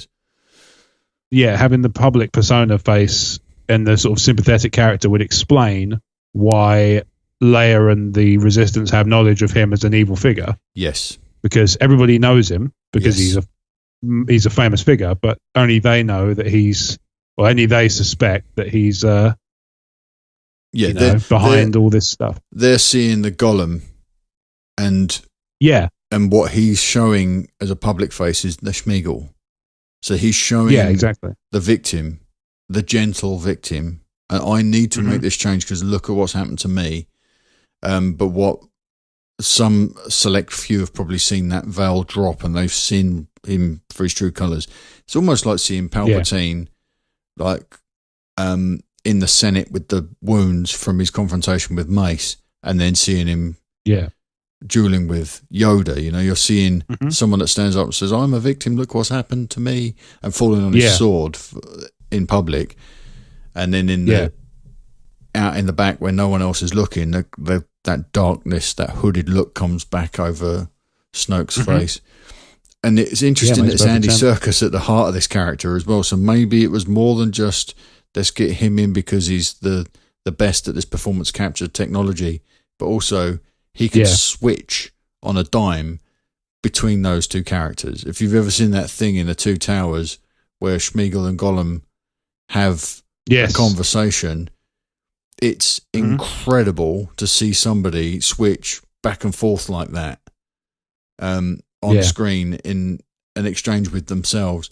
Maybe that's what's at the heart of the decision to cast Andy Serkis, is that Snoke is a two-sided character. Yeah. Very deliberate. A two-faced character with one face. Yeah, indeed, yeah. That's the way of putting it, really. Yeah. Yeah. So not so much Starkiller, something new, something unusual. Maybe this is the weird that Ryan's always talking about, eh? Yeah. Yeah, we've seen that in the prequels. Yeah. But there's room for more of that kind of duplicitous politico character. We've never seen one that's kind of a beloved figure. We've seen one who's a popular one, but we've never seen one who's beloved, like a almost like a Liberace type character. You know what I mean? We've never had anybody who's like that. No, I'm not suggesting that Snoke's going to be an entertainer. Goodness me, can't think of anything I'd like to watch less. But it'd be great. You imagine how not just because of his wounds. Comes out like Eartha Kitt, just climbing across the piano, and then his legs dangle over the side because he's massive. But like, just you imagine, right? Now I'm a tall bloke. We know this. I'm ungainly when I try and do anything sort of graceful. You can only imagine he's significantly worse than I do. Yeah, I actually, when we were first discussing Snoke this evening, I almost used the term graceful because I can almost imagine him in that long robe kind of gliding around from influential person to influential person, sort of glad handing. I could kind of imagine him floating around in that situation. Yeah. But yeah, you're right. He is such a tall character, like 7 feet tall. It's probably he's going to be an awkward person on screen for sure. Yeah. Connor, an interesting time. Great question. Good to have you back. Glad everything is good with you guys. And as for your postscript there, Leo and Connor are going to be over in London in October for the con. So if you are going to be there, then hit him up on Twitter. Is it Baldy Wookie? I think it's at the Baldy Wookie. Baldy Wookie. At Baldy Wookie on Twitter. Yeah. And try and get a meetup going because they're going to be over there. And he's kind of a big deal. So check him out. Awesome. Good to have you back, Connor. Well, yeah. Are we ready to do some Star Wars news? Because we've got a couple of bits. I think we're probably going to skim through a few of these bits. I know the bit you want to talk to more. Yeah, I think we need to allow plenty of time for the Colin Trevorrow of it all. Yeah. But there are some bits in here from Force Friday 2, some reveals that I think are worth spending some time on. So let's get to that. We're going into Last Jedi news. So, of course, there are going to be potential spoilers here. Certainly this first item qualifies as a spoiler. So if, like, If, like Connor, you are trying to go dark on Last Jedi, best of luck. Then check out now. I see a lot of people sort of jumping out, only listening to the listener com section of this podcast now, and not coming anywhere near the news. But be warned, there are some spoilers ahead. So with that in mind, here we go. Last Jedi. So Benicio del Toro's character, DJ, he's the reason for that nickname may have come out in a Funko Pop, of all places. This is my new favourite thing, how we get spoilers from toys. It is something that always delights me for some reason. So the Funko Pop of DJ, which is Pop 207, does that mean anything to you, Rob? Are they all numbered? Are they like they all are, in sequence or something? Okay, well, number 207 is the DJ character. Now, we know that DJ is the way they refer to him on set, not necessarily his character's name in the movie. But it would appear that DJ refers to a slogan on a badge on DJ's cap. This is a cap we've seen Benicio del Toro wearing in the BTS reel, but not in the Vanity Fair shoot. Yep. And I guess the reason he wasn't wearing it is because of this badge, and it had a slogan written on it in Urabesh. And when decoded, there's an image in the show notes. If you download it, you can see the image, a close-up of DJ's cap, and the slogan translated says, "Don't join." Hence, DJ. So, now I don't know what your reading on that is, Rob. What do you? How do you perceive that? Don't join. What do you think that means? Maybe he's a combat veteran who's a little bit afflicted by his time in service. Okay. So maybe he's like like an anti-recruit. So he's trying to tell people that it's not worth doing and you're going to cause yourself problems and stuff. Right. And maybe, like I say, Benicio del Toro is an incredible actor. Yeah. And if there's anybody who could bring levity to that sort of, ultimately horrendous kind of character, flaw is the wrong word. What am I thinking? That character trait. If he could simultaneously bring levity, but also make the character sympathetic, he's the kind of guy who's got the chops to do that. Yeah. So I like that as a possibility, that he's a sort of, scarred military service veteran. That's interesting. I wonder if that's been thought of. Yeah. You've gone one step further than I did with it.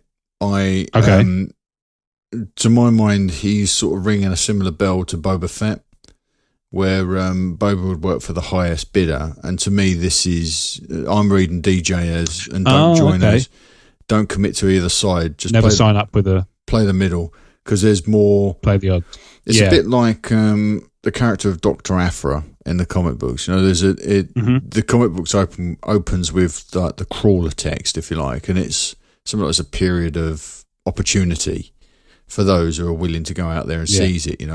I'm paraphrasing, of course, but it's for me, he fits that sort of archetype, a bit like Aphra, a bit like Boba, who, they probably do the right thing, but for the wrong reasons, or the wrong thing for the right reasons.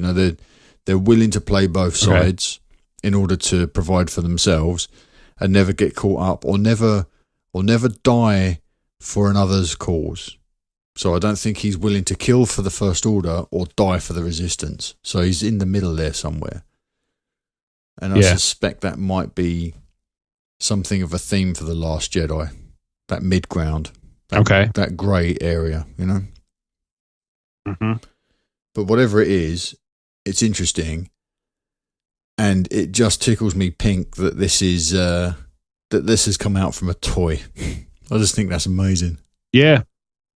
It's the power toys have now. It is, yeah. They release such interesting little bits and pieces, which is why I think I spoke with Mark Airy about this on the Toy Box Daily this week about where some of the other characters are. Like, where is this trash bag Luke? Jedi Exile Luke in the dark robes. Where is that action figure? Where is R2-D2 in this wave of releases? Is it because those action figures reveal more about those characters in the movie than they're willing to expose us to right now? We're going to get to something that may have let slip a little bit more than it should have in a minute, but I do find it does interest me that these toys are letting stuff out. But so that's our DJ reveal for the week. Also in the show notes is some Last Jedi art. 4 pieces of Last Jedi art that Dave Donovan sent me the link to. There's plenty more character pieces, a couple of Chewie bits in there, Chewie with some porgs. There's a great portrait of Luke. And I thought the blue behind him looked a little bit like a Kyber crystal. Okay. But I'm not so sure. Yeah, it's got a bit of a sheen to it, hasn't it? Yeah. I'm not so sure now. I'm not willing to sort of invest too much in that thought, but it's kind of interesting. But I love this red poster with all the sort of floating heads stacked up, the characters sort of stacked up. Yeah. Really, really nice piece of artwork. So download the show notes from the description of this episode and you'll get to have a look at some of those. Moving on to the Empire cover. This is the subscriber cover, which is Rey handing over the Skywalker lightsaber to Luke's metallic hand. Yep. Kind of a cool image. Robot hand. Yeah, robot hand. I first saw this, Ryan tweeted it out, suggesting that Episode 8 was actually a sneak tie-in to the Terminator franchise, which I thought was quite amusing. Very cool image.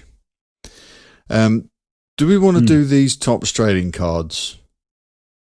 Because I don't think there's a lot there, to be honest. No, there's it's quite interesting. It could take it kind of is, but there's a lot there, and I reckon it would probably take quite a long time. Yeah, I think it's probably worth people downloading the show notes and having a look at these things. They are, I think, quite spoilerific. I'm not sure whether or not they actually stack up in narrative order, but there's some interesting stuff in there, and it's all for Topps trading cards. So you download the show notes. I don't think we really want to, in light of what's happened this week, I don't think we want to really invest the time in this when we've got other things we can be going through. So Topps trading cards. There's a few things in there that are giving away, or at least hinting to, some stuff from The Last Jedi. Right, this next image I think is really important. So the new edition of Empire, which as of recording hit shelves today, had a whole bunch of images in it, and this one made its way out quite early on. It's an image of Poe Dameron's X-Wing outfitted with a new thruster. But what really caught my attention about this image was what's in the background. So you've got the X-Wing in the foreground, then you've got in the midground, you've got 2 Star Destroyers, and they appear to be the Dreadnought class Star Destroyers. The one, you can see the one's got the huge orbitary cannon thing that it has hanging from the bottom. So quite a big craft. And then in the background, there appears to be a structure. Yes. Which, to my mind, looked a little bit like the Death Star. I think that's a reach.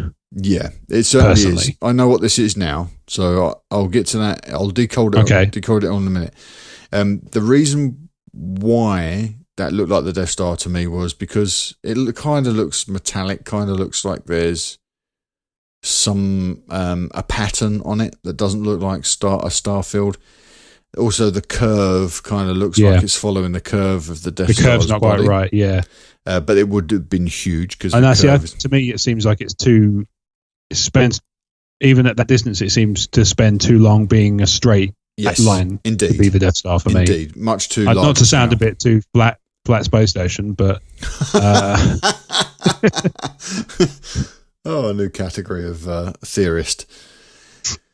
Yeah, no. The other thing that came up was that this could be the prow of the Eclipse Star Destroyer. Have I still got you, Rob? Yeah. Oh, sorry, I thought I lost you there. Yeah. It's got that kind of cruise ship kind of shape, isn't it? Exactly. So Rob Phillips suggested that it could be the Eclipse or an Eclipse-class Star Destroyer in the Facebook group. So I went off and I looked up some images of it, and I thought, of course, that fits perfectly. And then I had this wild idea that perhaps, because we're seeing the Dreadnought-class Star Destroyers, they're huge. Then behind it, if that's the Eclipse Star Destroyer, that's bigger. And then we know that Snoke's got his own ship called the Supremacy in this movie. What if that's even bigger? Right. And we're going to do what Empire did, where it's scaled up. There's your Star Destroyer from the first film, and then it gets engulfed by the shadow of the Super Star Destroyer, the Executor. If they did that twice in this movie, where you see a Dreadnought dwarfed by an Eclipse class, and then the Eclipse dwarfed by a Supremacy, that would be, whoa, that's a big ship. But I'll cut to the chase now. I've seen a high-res version of this image, and that is actually an asteroid field, a ring of asteroids. No. Yeah, that's an asteroid field. Are you serious? Yeah, this image is so low res that it led me off down a path. But when you see a high res image, it looks like oh, Palpatino, bag it. When you see the asteroid ring around Dakar, I think that's what this is. At the end of The Force Awakens, when Rey and Chewie leave on the Falcon, you see the ring, don't you? I think that's what this is. Right. So it does look like the front of something. It does look like a structure, but it's actually just the asteroid field.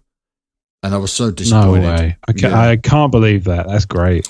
Yeah, well, that is brilliant. You know, there you go. Low res image. Unfortunately, has anyone told the VIPs? Because they're really enjoying that whole fleet of Death Stars theory. Yeah, they are. No, I think I brought it up on the Facebook Live. I think I put it to bed there. Oh, okay, fair enough. Yeah. Well, you know. Oh man. Sometimes these things, they're fun while they last, and then obviously they. When you hear hoofs, sometimes it's horses and not zebras. Yes, of course. Sometimes it's zebras and not horses. It's a bit like my shuttle Tidarium theory from Rogue One, where it's so it would have been nice, but at the same time, it doesn't break the film. It's not there. Yes, of course. But it would work. But it would work perfectly. It would. It would have been so lovely. Yeah. All right. Mm-hmm. Something that is lovely. We're moving on to Han Solo now. So Han Solo, a Star Wars story news. And solid news as well. There's been a couple of images from the set this week. There's a sepia tone image of what appears to be rehearsals in like a dungeon or a basement or something, the bowels of a building somewhere. And it looked like Alden Ehrenreich in partial costume. And it looked like another principal in partial costume with the big braces.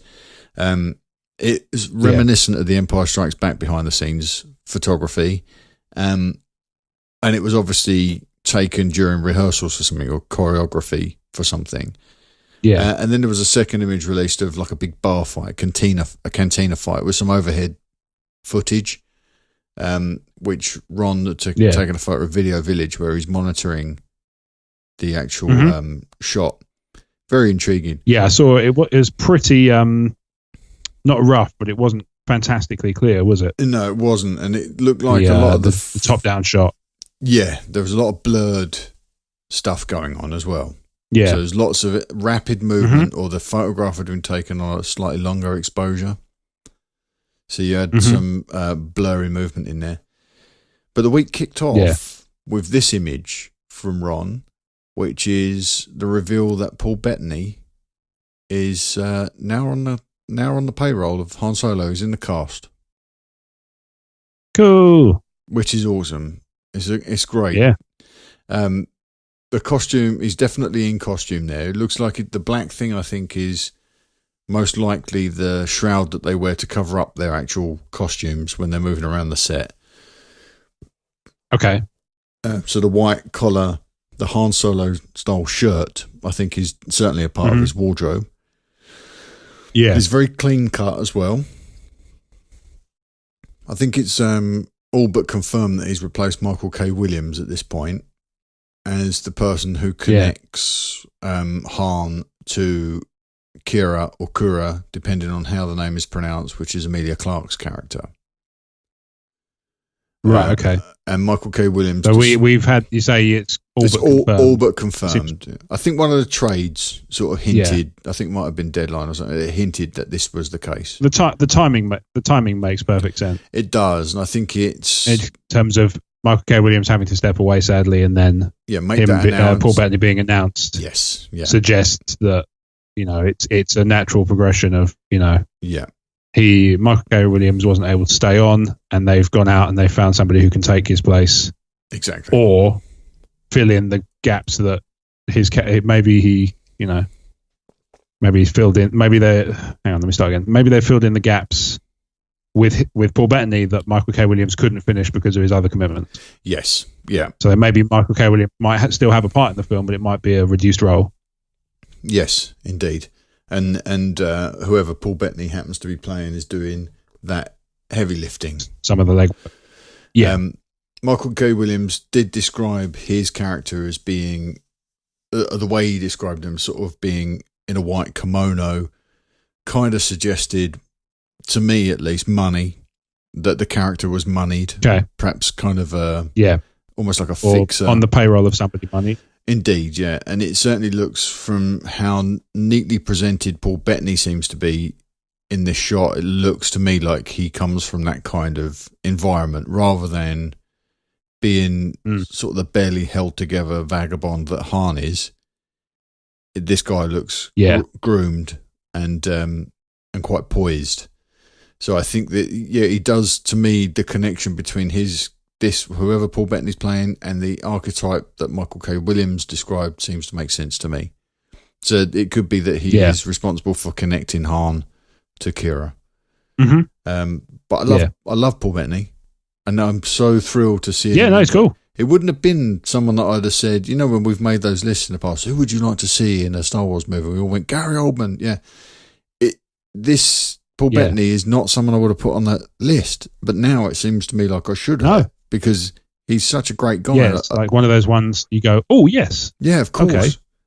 You're instantly on board. He's such a lovely bloke in real life, but, when he's not in a role and it's just him like talking, he seems like such a lovely guy. I've tried to point people to an episode of The Nerdist. He was a guest on The Nerdist. Talking about a film he directed. And so I'm trying to point people in that direction so you can really get an idea of who he is, because he's such a great guy. So this is really cool to have someone like him on board. But then I love him in movies. I love him as a Vision. I think I loved him as Jarvis. For ages, I've wanted my phone to speak with his voice, and that is not a thing yet. Yeah, which is ludicrous to me. So Paul Bettany, welcome to Star Wars. What a great thing to have him as part of the family. Awesome. All right, this is the big ticket item. We're going to wrap up on this evening. Yes. This is Star Wars Episode 9 news. Colin Trevorrow has left Star Wars Episode 9. I'm going to read this Lucasfilm statement, and then we can kick this around. So this is everything Lucasfilm has said on the subject so far. Lucasfilm and Colin Trevorrow have mutually chosen to part ways on Star Wars Episode 9. Colin has been a wonderful collaborator throughout the development process, but we have come to the conclusion that our visions on the project differ.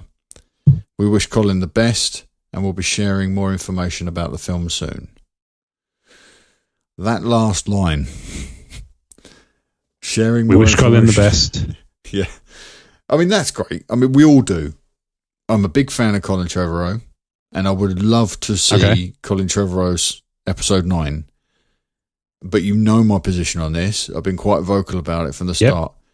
I think with the amount of controversy around Lucasfilm and around Star Wars right now, and the amount of aggravation Colin's had over the Book of Henry, the way that's been received, I felt for a while that he should walk away from Star Wars so that he can rebuild his reputation and not get bogged down in what is bound to be a difficult production on Episode 9, if for no other reason than the lack of Carrie Fisher, the lack of Princess Leia, is going to put Episode 9 on its back foot straight away. I don't think he's going to have the crack out of trouble-free production the way Rian Johnson seems to have had.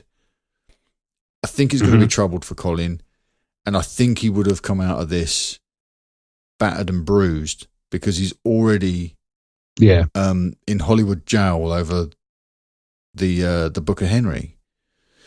So I felt for a while that he should walk away for his own sake, and Lucasfilm can only benefit by not having I'm doing air quotes, the controversial choice of Colin Trevorrow, because a lot of people are thinking he hasn't earned that position.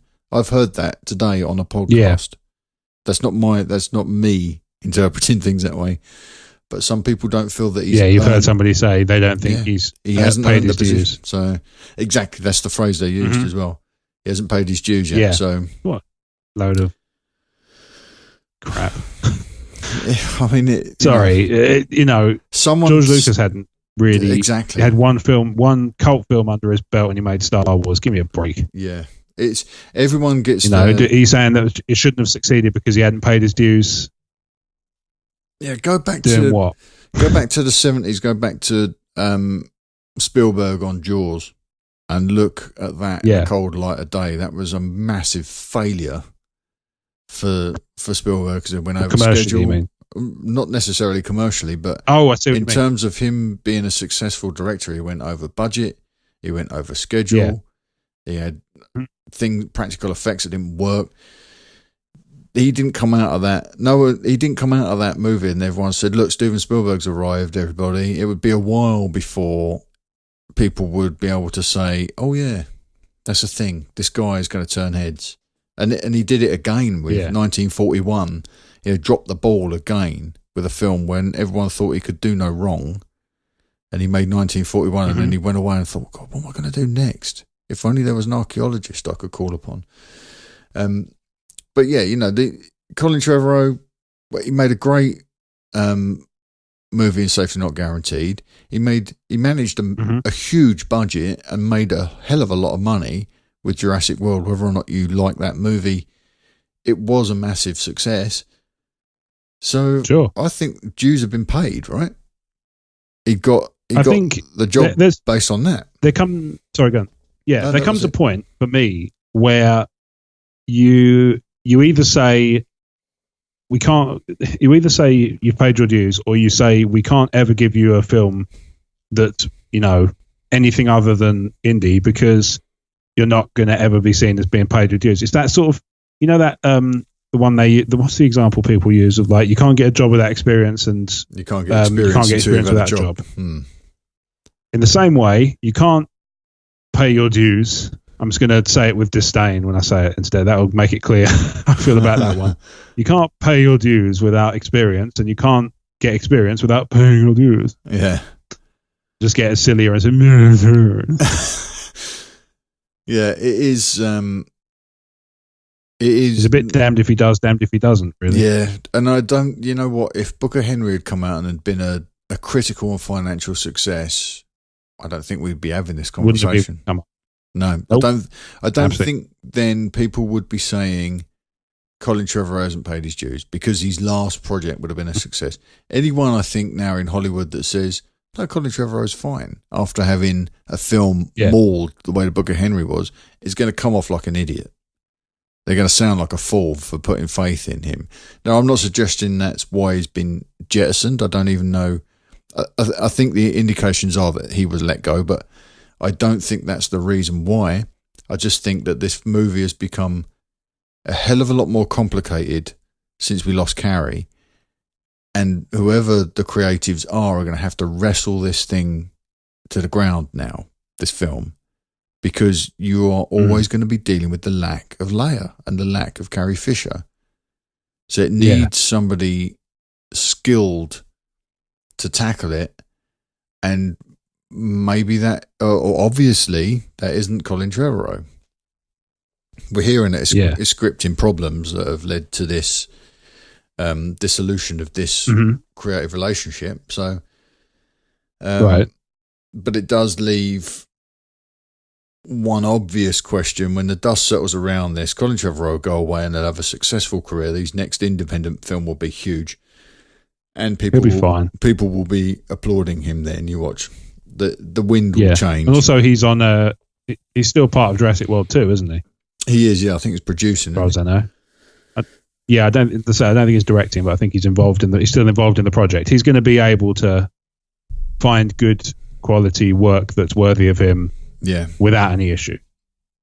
Unfortunately, I think it might take some time. I think he needs to make another indie film that reminds people who he is, and I think that the same applies to Josh Trank. Now, Lord and Miller, I don't think they need to worry. I think they're going to go on to one huge high-profile project after the next. But with Josh Trank and Colin Trevorrow, I think they need to remind the world who they are. Indie filmmakers, auteur filmmakers. Yeah. That's what they need to do next in order to cleanse the palette of, in Josh Trank's case, the Fantastic Four film, and in Colin Trevorrow's, it's going to be the Book of Henry and the Loss of Star Wars. Mm. They need to remind people who they are, and they need to plant their flag in the ground and move forward in a deliberate fashion from then. But now, in a very real way, we have to worry about episode 9. Who's going to step in and what's going to happen? What is this last line of Lucasfilm statements? We'll be sharing more information about the film soon.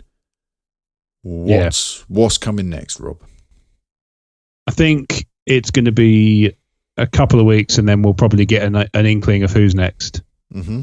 In terms of director, I don't necessarily. I know a few people are saying they think they've already got one lined up. I'm not necessarily convinced that's the case. Okay.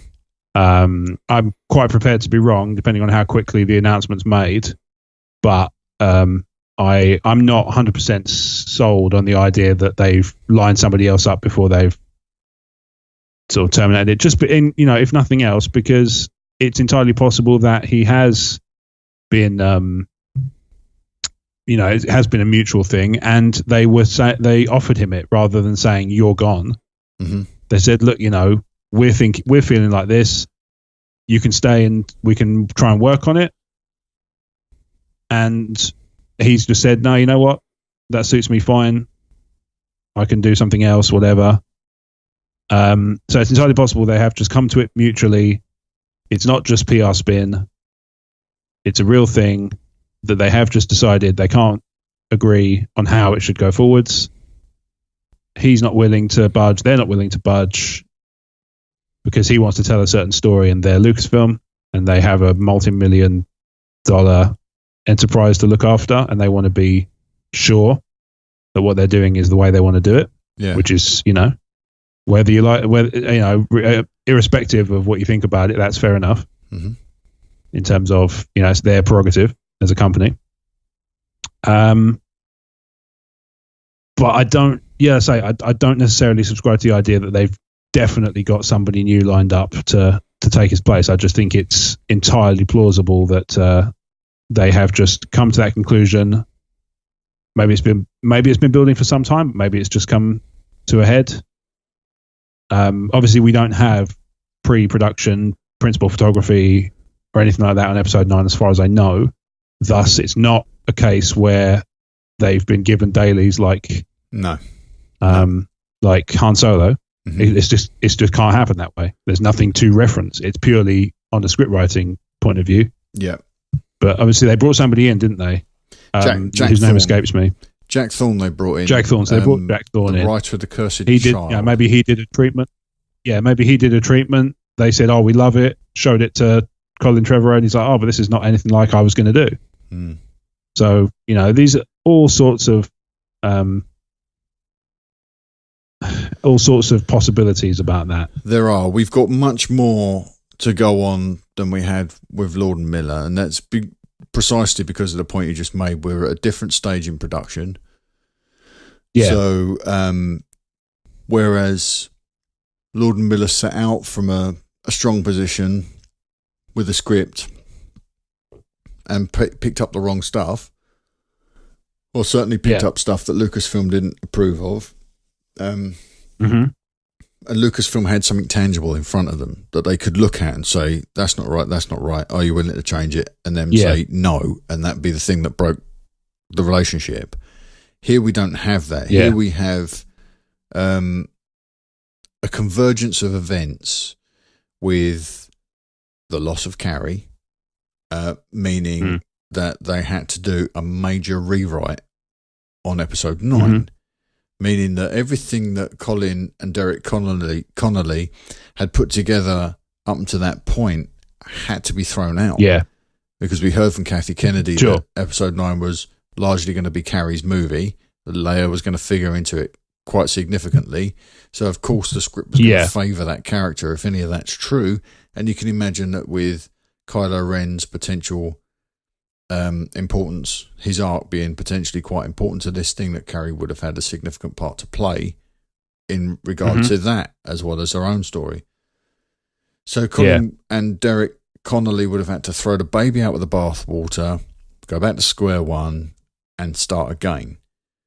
That, I think, is where the rot set in. And then you have a lot of negative publicity around the Book of Henry, and you have a lot of negative press around the firing of Lord and Miller. So you've got people looking at Colin Trevorrow for a negative lens, and people looking at Lucasfilm for a negative lens. And I don't think that relationship has survived the pressure from both sides like that. If you had one party stronger in that relationship, that might have been different. But I really suspect that he's probably been advised by his management team, just walk away from this and do something you can control, do something you can put your name on, because that's what you need to rebuild your brand. And a troubled production with Lucasfilm is not going to help you now. And this will be troubled.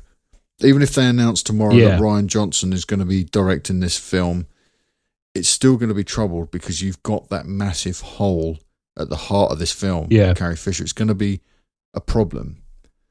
So, I think that most of the story problems are script-based, I think, because of bringing in Jack Thorne, and then the possibility of Derek Connolly and Colin Trevorrow not approving of the direction that story went. If Jack Thorne was directed by Kathy and Lucasfilm rather than by the directors, that might have driven a wedge between the two parties then. Possibly. But I certainly believe personally that they do have a successor in mind, because I can't imagine Lucasfilm, bearing in mind it has to consider Disney, and it has to consider the shareholders as well as the public perception of them as an entity, of Lucasfilm as an entity. I think they had to be able to move quickly on this. So I believe they excuse me, hang on a sec. Excuse me. I believe they had to move quickly on dispatching Colin Trevorrow, and then they had to have somebody to put in place to retain consumer and corporate confidence, because you don't want to say, like, we've lost a director and we don't know what we're doing. We don't know how to move forward, because I think Disney will start to see issues share-wise. Shareholder confidence will drop. You just look at the way the public, look at the way the fans, look at the way blogs have responded to this thing. Everyone's throwing shade at Lucasfilm now, saying it's the dark side has consumed it. It's in trouble. It's about to implode. I don't think they're going to find something to do that about anyway. Of course they are, because doesn't matter, does it? Yeah, you get more clicks through that, don't you? Than Totally. Being the lone voice of reason, saying, hang on a second, why are they in trouble if they're making strong, decisive moves? They're being proactive about it. That suit their business based on, let's be fair, pretty smart people behind it. I don't imagine there's anybody at Lucasfilm who's a complete moron. No, there's no there's no fly by night. So there's Kathy Kennedy. Look at her filmography. Look at the movies that she's ushered into, not just cinemas. She's ushered iconic movies into the fabric of the last 100 years. It's not it. And I'm not just being a fanboy when I say that. I think you look at Kathy Kennedy, this is a woman that knows what she's doing. She's not afraid to make these tough decisions. If this thing isn't working, I think she's willing to call it. Now, on Han Solo, that was called a little bit late in the day. But we don't know, and we never will know, the intricate details of that, because they don't do their dirty laundry in public. But here, I think you can kind of say that they've learnt from the Han Solo of it all, and they've made a strong decision about what to do with Episode 9 for the benefit of Episode 9. They're not willing just to move forward to save face and try and pave over any cracks. They're willing to just sort of say, we need to do something here, let's do it. Maybe Colin said, I think it's right that I go, and they said, fine. Sometimes mutual decisions are mutual. It's not someone's been the victim, but someone's got the shaft. It's somebody saying, do you know what, this is right. There's no way for us to move forward in a healthy, positive way. But I think before they made this public announcement, they've already got their successor. To me, the only way to move forward with it is Rian Johnson. I know loads of people right now are probably thinking, how can you say that you haven't seen anything more than 2 minutes of footage? That's true. Yeah. But he has carried this movie, this story, all of these characters up until this point. Who is better suited now to take them into the next film than the person that set them down at the end of part 2? Pick them up, carry them forward into part 3. To my mind, because he's written and directed this movie, he's best suited now to take them through to the next film. He understands. Possibly. The only thing I would say about that is we're basing that sensation and that feeling on a movie we haven't seen yet. I'm not suggesting it will, because I really don't think it will, but it might suck. It might. People might loathe it. It might, and I'm not. It might be universally. It might be panned. I'm not making a judgment on the quality of his work, and don't get me wrong, I think it's going to be fantastic. I think it might be one of the best Star Wars movies. I totally agree. Because I love Rian Johnson. I love Rian Johnson's films. I think he's incredibly talented, but he might have made a really naff Star Wars movie. But if he goes on to make a really naff Episode 9 after a really naff Episode 8, at least there'll be some continuity in the storytelling, because that guy understands the characters and it will all flow. He might be the best person to make 2 mediocre Star Wars movies. And I'm not suggesting for a second that he should get that job because he's brilliant and he's made a great movie. I'm saying he has greater knowledge of those characters at this point than anybody else, because he's crafted the latest iteration of those characters. I think he's best equipped to move forward now, work with Jack Thorne, polish up a script in the next couple of months, get it in front of cameras in January. Even if he doesn't do the direction himself, but I think you're absolutely right that he's the best person to finalize the script. Yeah. Either way. Yeah. So he would be your pick. Would he be your pick to direct though? Yes. Okay. Yeah, it would be. It would be, because I think these films work best with the auteur structure around them. And I know that there's a lot of accusations at the moment about Lucasfilm and their involvement, but I can only go on what I've heard from Rian himself, where he's saying he had more creative freedom, or as much creative freedom working for Lucasfilm and Disney on Star Wars as he has had on his other movies. Mm-hmm. Now, these are all statements that have curiously been made very, very recently, so I wonder if there's some stage setting there. But he's saying he enjoyed great creative freedom, and he's clearly a collaborative director, and he's managed to survive the production process at Lucasfilm. So I think he is the best person to make this movie because he's done one. And who better? They know him. He knows them. They understand each other's curios and foibles, and he understands how that process works from soup to nuts. It's the auteur filmmaking. It's a writer directing his own material.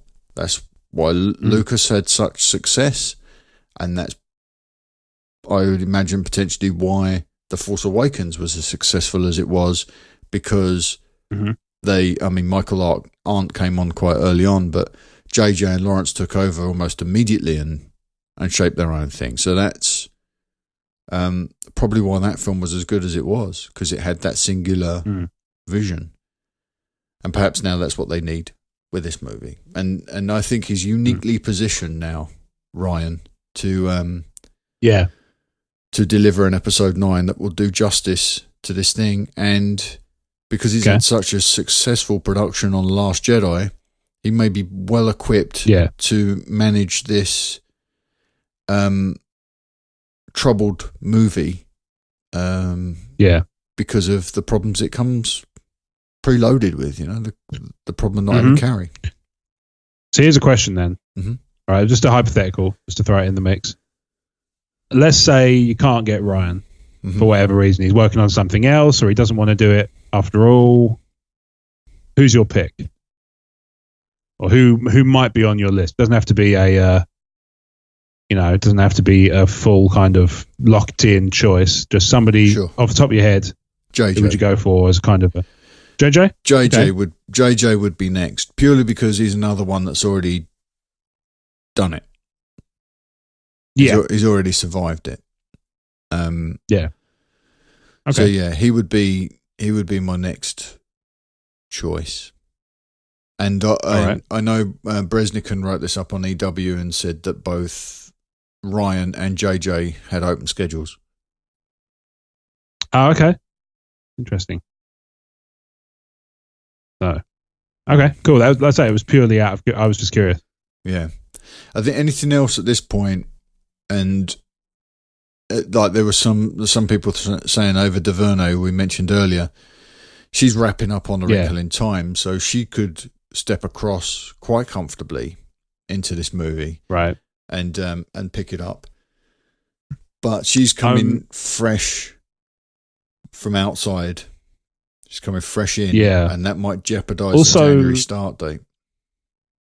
Yeah. Also, what was her? So you're saying the most famous film she did was Selma, right? Selma, I think. In terms of direction. Mm-hmm. How much chops does she have to her name in terms of direction? Because if we're before that, it's kind of lots of TV movies and documentaries and shorts, right? There's only a couple of movies. Now, I'm not saying that she can't do it, like as in she's not capable.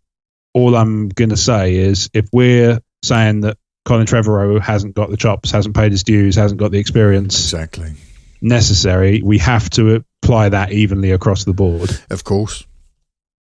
You know what I mean? We have to be consistent with this kind of logically. Yes, yeah. So you have to have somebody who's got some experience of big time, big box office movies. Doesn't have to be big budget, but big box office, triple A kind of releases. Yes. Somebody who's either got experience or clearly could, for whatever reason, do it. But so I'd say I'm not saying it's not possible. I'm not saying she couldn't do a great job. It's purely we have to be consistent. If we're gonna say Colin Trevorrow is not capable, or not capable, but doesn't necessarily, like I say, hasn't been the dues, then neither have a lot of directors. Exactly. And you automatically write off this big list of people based on that. I think if you were to level across the those spectrum. if you were to level those conditions at Ryan, I don't think you'd bring Ryan in, because he's very much, Ryan Johnson's films are very much indie. The biggest he's had really is Looper, in terms of commercial. But that was a commercial success or not? I think it was certainly in terms of critical success, but box office wise, I don't think it was very. I don't think it's here we go.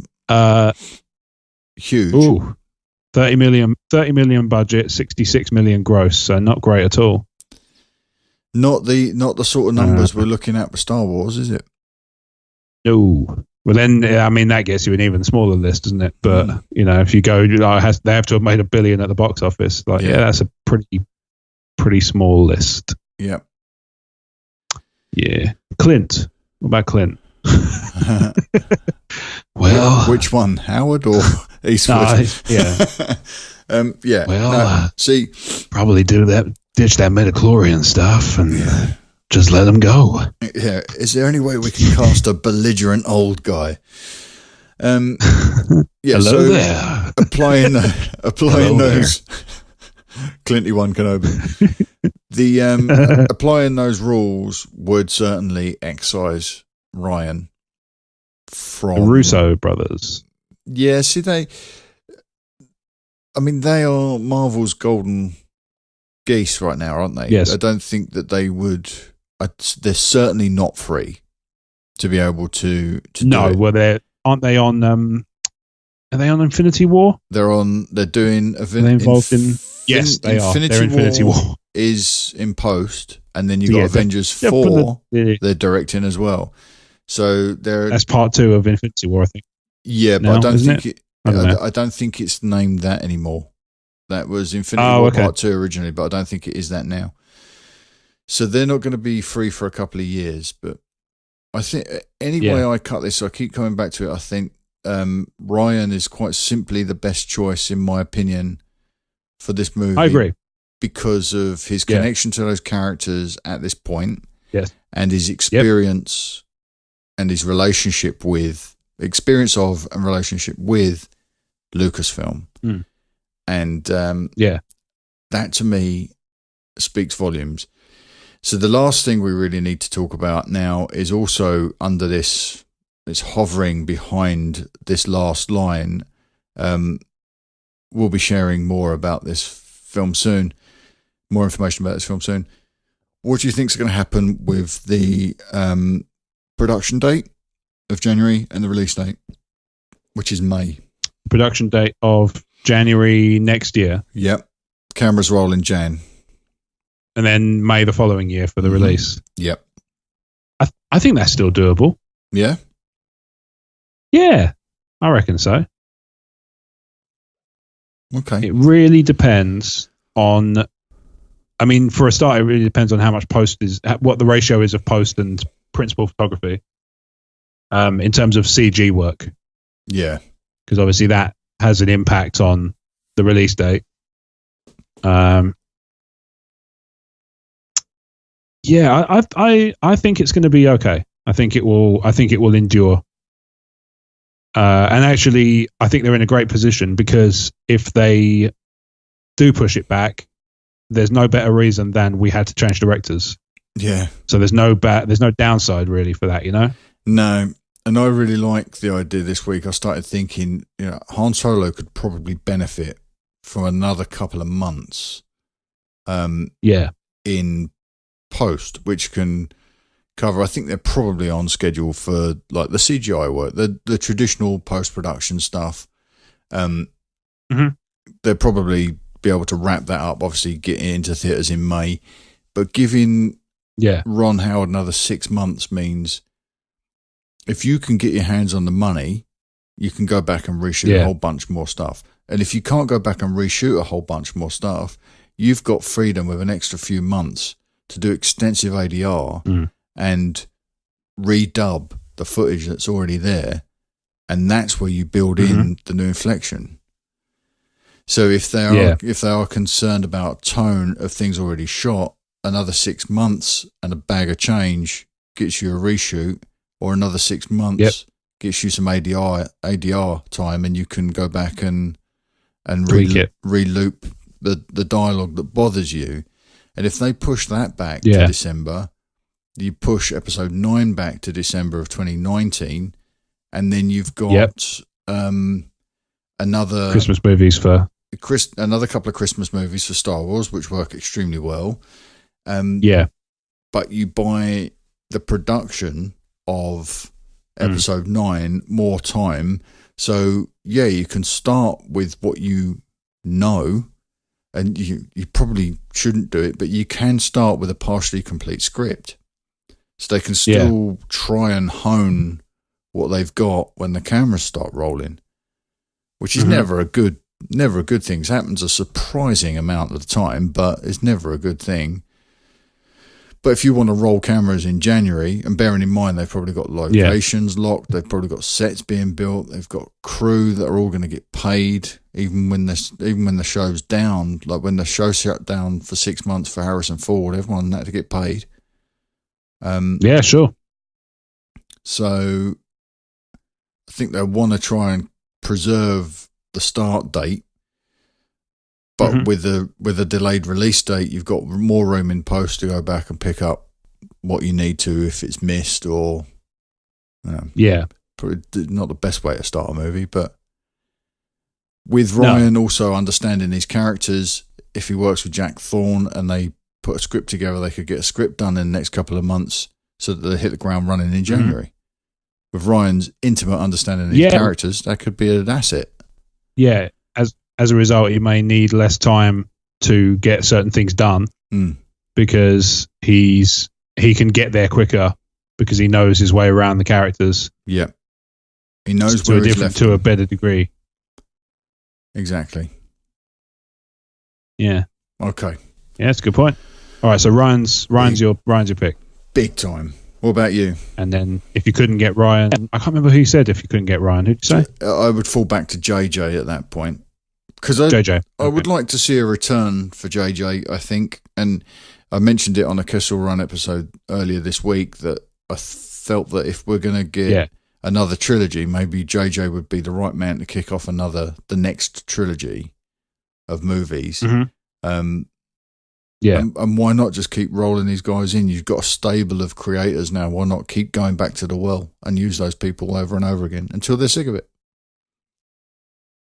Yeah. Okay, that's interesting. There's one director it popped into my head while we were talking about Ryan. One director who, from what I can see, has only ever made movies that have been commercially profitable. Well, maybe not profitable, but they've made more money than the budget. Right. Duncan Jones. Oh, really? Yeah. So Warcraft made mad money. 400 so a budget of 160 and a gross of 430 million. Yeah. So that's a pretty good return. Yeah. Obviously, there's marketing and stuff to pay for, but I can't imagine that's 200 plus $1 million. I can't imagine the marketing budget doubles the movie in that particular case. No. Especially the amount of CG work that needed. Source Code cost 32 million and made 147. Moon is probably the weakest success. I like that movie, but it is the template. It's a fantastic movie. It is the template, though, isn't it? It's the indie movie and the mega budget blockbuster. And there you go. They all happen to be in genre as 5 million budget, 9.8 million domestic gross. Well, not about domestic gross, but 9.8 million box office in terms of. That might just be UK, actually. I'm not even sure. I've literally just typed his name into Google, and it's given me those little stats in the corner. But I'm not sure what what markets they refer to. So if somebody knows more than that on the subject, feel free to tweet me at Rob Boyd Vision. Tell me how wrong I am, and preferably with the right information. Otherwise, you've just been a tool. Good save. Good save. Good save. Yeah, that's a good call. Actually, thank you. That is a good call.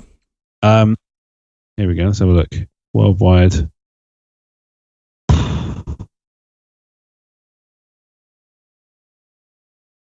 Gross worldwide 433 million for Warcraft. So yeah, those were worldwide box office gross. So let's say he's got a good pedigree in terms of making a return and making good movies. Yeah, because Source Code's great. That's a good film. I enjoyed that a lot. Moon's really good. I hear mixed reviews of Warcraft. I know it got a bit of stick at the box office in the reviews, but I hear a lot of people tell me it's brilliant. Yeah, but this is, earlier we were discussing Katie's question. We're talking about Ahsoka and how you have to have, or you don't have to have, but what the problem is when you have required reading to really understand the property you're about to experience. To me, that's Warcraft.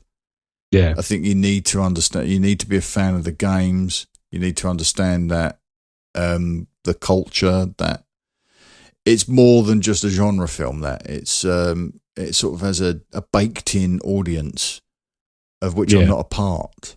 And I just found that the whole thing very off-putting. So I did not partake, I must admit. And perhaps I would enjoy it if I watched it. It just doesn't seem to be my cup of tea. So.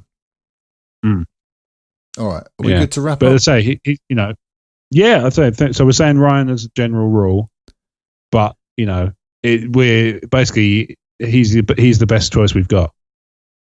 I think he's our only hope. If you look at it from a perspective of somebody who knows the characters inside out and stuff. Yeah, he's just ticking a lot of boxes. He's ticking an awful lot of boxes. You could go out there and you could say, look, Tony Gilroy, he's the guy that they brought in to solve a problem for them before. Perhaps he's the guy to bring in to take over here. You got Spielberg, who is top draw, probably the greatest director of his generation. Never directed more than a sequence in Star Wars. Why not give him a movie? Yeah, he has experience with Kathy. He can move at a rate of knots on these projects. But to me, it all comes back to who understands these characters best at this stage in the game, and it's Ryan. Yeah. I just think he's the right guy. And do you are you on board with the people calling for Lucas? I'm not, no. And I love George. No? I'm a huge... The reason I do this is because I'm such a big fan of George. My favourite movie is a George Lucas movie. I'm in love with 70s cinema because of George Lucas. But he's had his day with Star Wars. He's had his time with Star Wars. I really don't think he would be... I really don't think he would be right for the film, and I really don't think making a film at Lucasfilm for him would be right. I don't think he would have the freedom that he would expect. Right. I mean, you think these are troubled productions now? I think that would be a major issue. You're trying, right. Kathy trying to control George when he said, "Let's populate the entire thing with children." Yeah, let's do it. And he's going to bring a different sensibility to it, something that the previous two filmmakers haven't set up, and he won't have the creative freedom to be able to do that. I think George's time is done, and I don't think he would want to do it anyway. I don't think he would want to. Fair enough. Probably not. What about Spielberg? I heard Spielberg mentioned. Yeah, I mean, because he was supposed to be on board with. Wasn't he supposed to be part of Jedi? Well, Lucas wanted Spielberg for Jedi, but he couldn't do it because of unions. Right. He wanted a number of people that whole union thing killed Gary Oldman's involvement as General Grievous as well. He managed to get Spielberg on as a guest director in Revenge of the Sith. I don't know. Spielberg's been a huge supporter of Star Wars from the get-go. He was one of the few that saw the potential when George first showed the rough cut of A New Hope to his friends. Steven Spielberg was the only one that said this is going to make $1 billion. He's the only one that said it was going to be successful. Everyone else said, "George, what have you done?" Brian De Palma, Coppola, all of these people said, "Look, George, what is this? It's nonsense."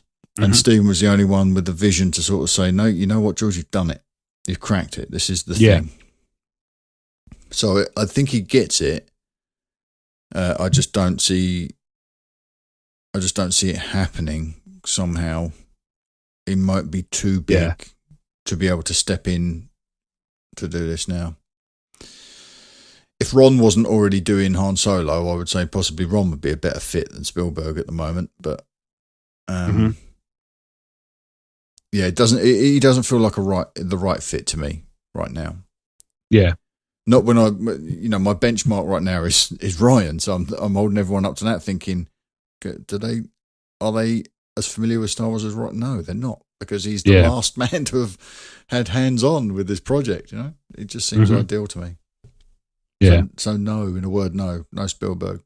I think Nathan, in the Facebook Live earlier on this evening, Nathan Roberts suggested Jodie Foster as one name that's been flying around. And I do like Jodie Foster as a director, and I think that what did she direct? Because I'm not sure. She's done a bunch. She's done a bunch of stuff that qualifies as indie. Let's go back and let's call up. Here we go. The Beaver, the Mel Gibson movie, right? Yeah, with the puppet. Let's not go straight to that one. I've heard it's quite fun. Look what she did most recently. Money Monster. I've heard of that one. That's fantastic. I've heard that's a great film. Yeah. I mean, I like her as an actress, and I like her. I like her generally as a person. From my impression, she just seems like a really, really nice lady. Yeah, she's superb. Again, go back and seek her out on Nerdist, because you get to see. Yeah. Chris Arbeck has a way of disarming people and letting their true personas come through, and she is just an absolute diamond. She's really, really lovely, and I think quite a skilled filmmaker. So, yeah, I think she'd have a place in Star Wars. Okay, but again, coming in now at the 11th hour, on an already on a project that's already burdened with complications, maybe not fair. Maybe the right guy is right before us. Maybe. Lawrence Kasdan is also another name that has been mentioned, and it would probably be worth throwing Joe Johnston's name out there as well, because he was also a name that was floating around with the Lord and Miller drama. So it could be that way back when Kathy had made decisions or had started the ball rolling on these things, and the reason Joe Johnston's name was in the frame was because he's being lined up for 9, as Ron was being lined up for Han. So that could be the announcement. I think that's unlikely. I think it's more likely that Joe Johnston would be involved with the Boba Fett standalone film. Okay. Because he helped create that character. Yeah. But I keep coming back to Ryan, and I can't see around that now, which is a big problem for me, because I can never really divorce myself from this. I get married to an idea, I can't divorce myself from it. But there you go. Fair enough. Okay, let's wrap this thing up, because we've been going for a long time. You got anything else you want to say before we go, mate? No, I'm good. No? Okay, right. Well, we're sorry for the absence of Steve and Paul this week. Unfortunately, we are not as attractive as video games. But thank you very much for listening to Talk Star Wars again this week. We did. We still knocked out a 2.5-hour show. So don't forget to head over to iTunes and leave us a 5-star review and take advantage of the Ron Burgundy guarantee. Whatever you write in a 5-star review, we will read, as long as it's clean. So if you want to promote something like your blog or your podcast, that may well be the place to do it. You can also email us your questions and comments to talkstarwarsinfo@gmail.com, or you can reach out to us on our social networks. Twitter, Facebook, YouTube has been a very popular place for conversations recently. Instagram, to name but a few. With that said, Rob, where can people find you between episodes? You can find me on Twitter and Instagram at Rob Wade Vision, and you can find everything I do that's not... what's it called? Talk Star Wars. Sorry, I got a little bit sidetracked there. What's the name of this thing I'm on? Yeah. You can find everything I do that's not Talk Star Wars at emotionally14.com, and hashtags emotionally14, not in hashtag, Twitter emotionally14, Facebook emotionally14, and emotionally14 on iTunes. Wonderful. And YouTube. You can find everything I do at talkstarwars.co.uk, and I'm on Twitter at talkstarwars. You can find Steve on Twitter at Stephen_Ware and on YouTube as Wild About Nature. You can find Paul at moviescorenews.com, and he is Moviescore News on Twitter. You can find all the other shows that we're associated with at StarWarsCommonwealth.com, and check out our podcast network, the Star Wars Commonwealth, where you can hear wonderful shows from the guys at Tumbling Saber, Gen X-Wing, Rogue Squadron, the Skyhoppers podcast, the Nerd Room, San Diego Sabers, and who knows what else is coming. Okay, there's links in the show notes to all of those things, and teasing, and we will speak to you guys next week. Have a good one. Bye-bye. Talk Star Wars is a proud member of the Star Wars Commonwealth Podcast Network. Find us at StarWarsCommonwealth.com alongside the Tumbling Saber Podcast, the Generation X-Wing Podcast, the TSW Roundtable, the Skyhoppers Podcast, and the Nerd Room Podcast. Head to StarWarsCommonwealth.com. Take your first steps to a larger world.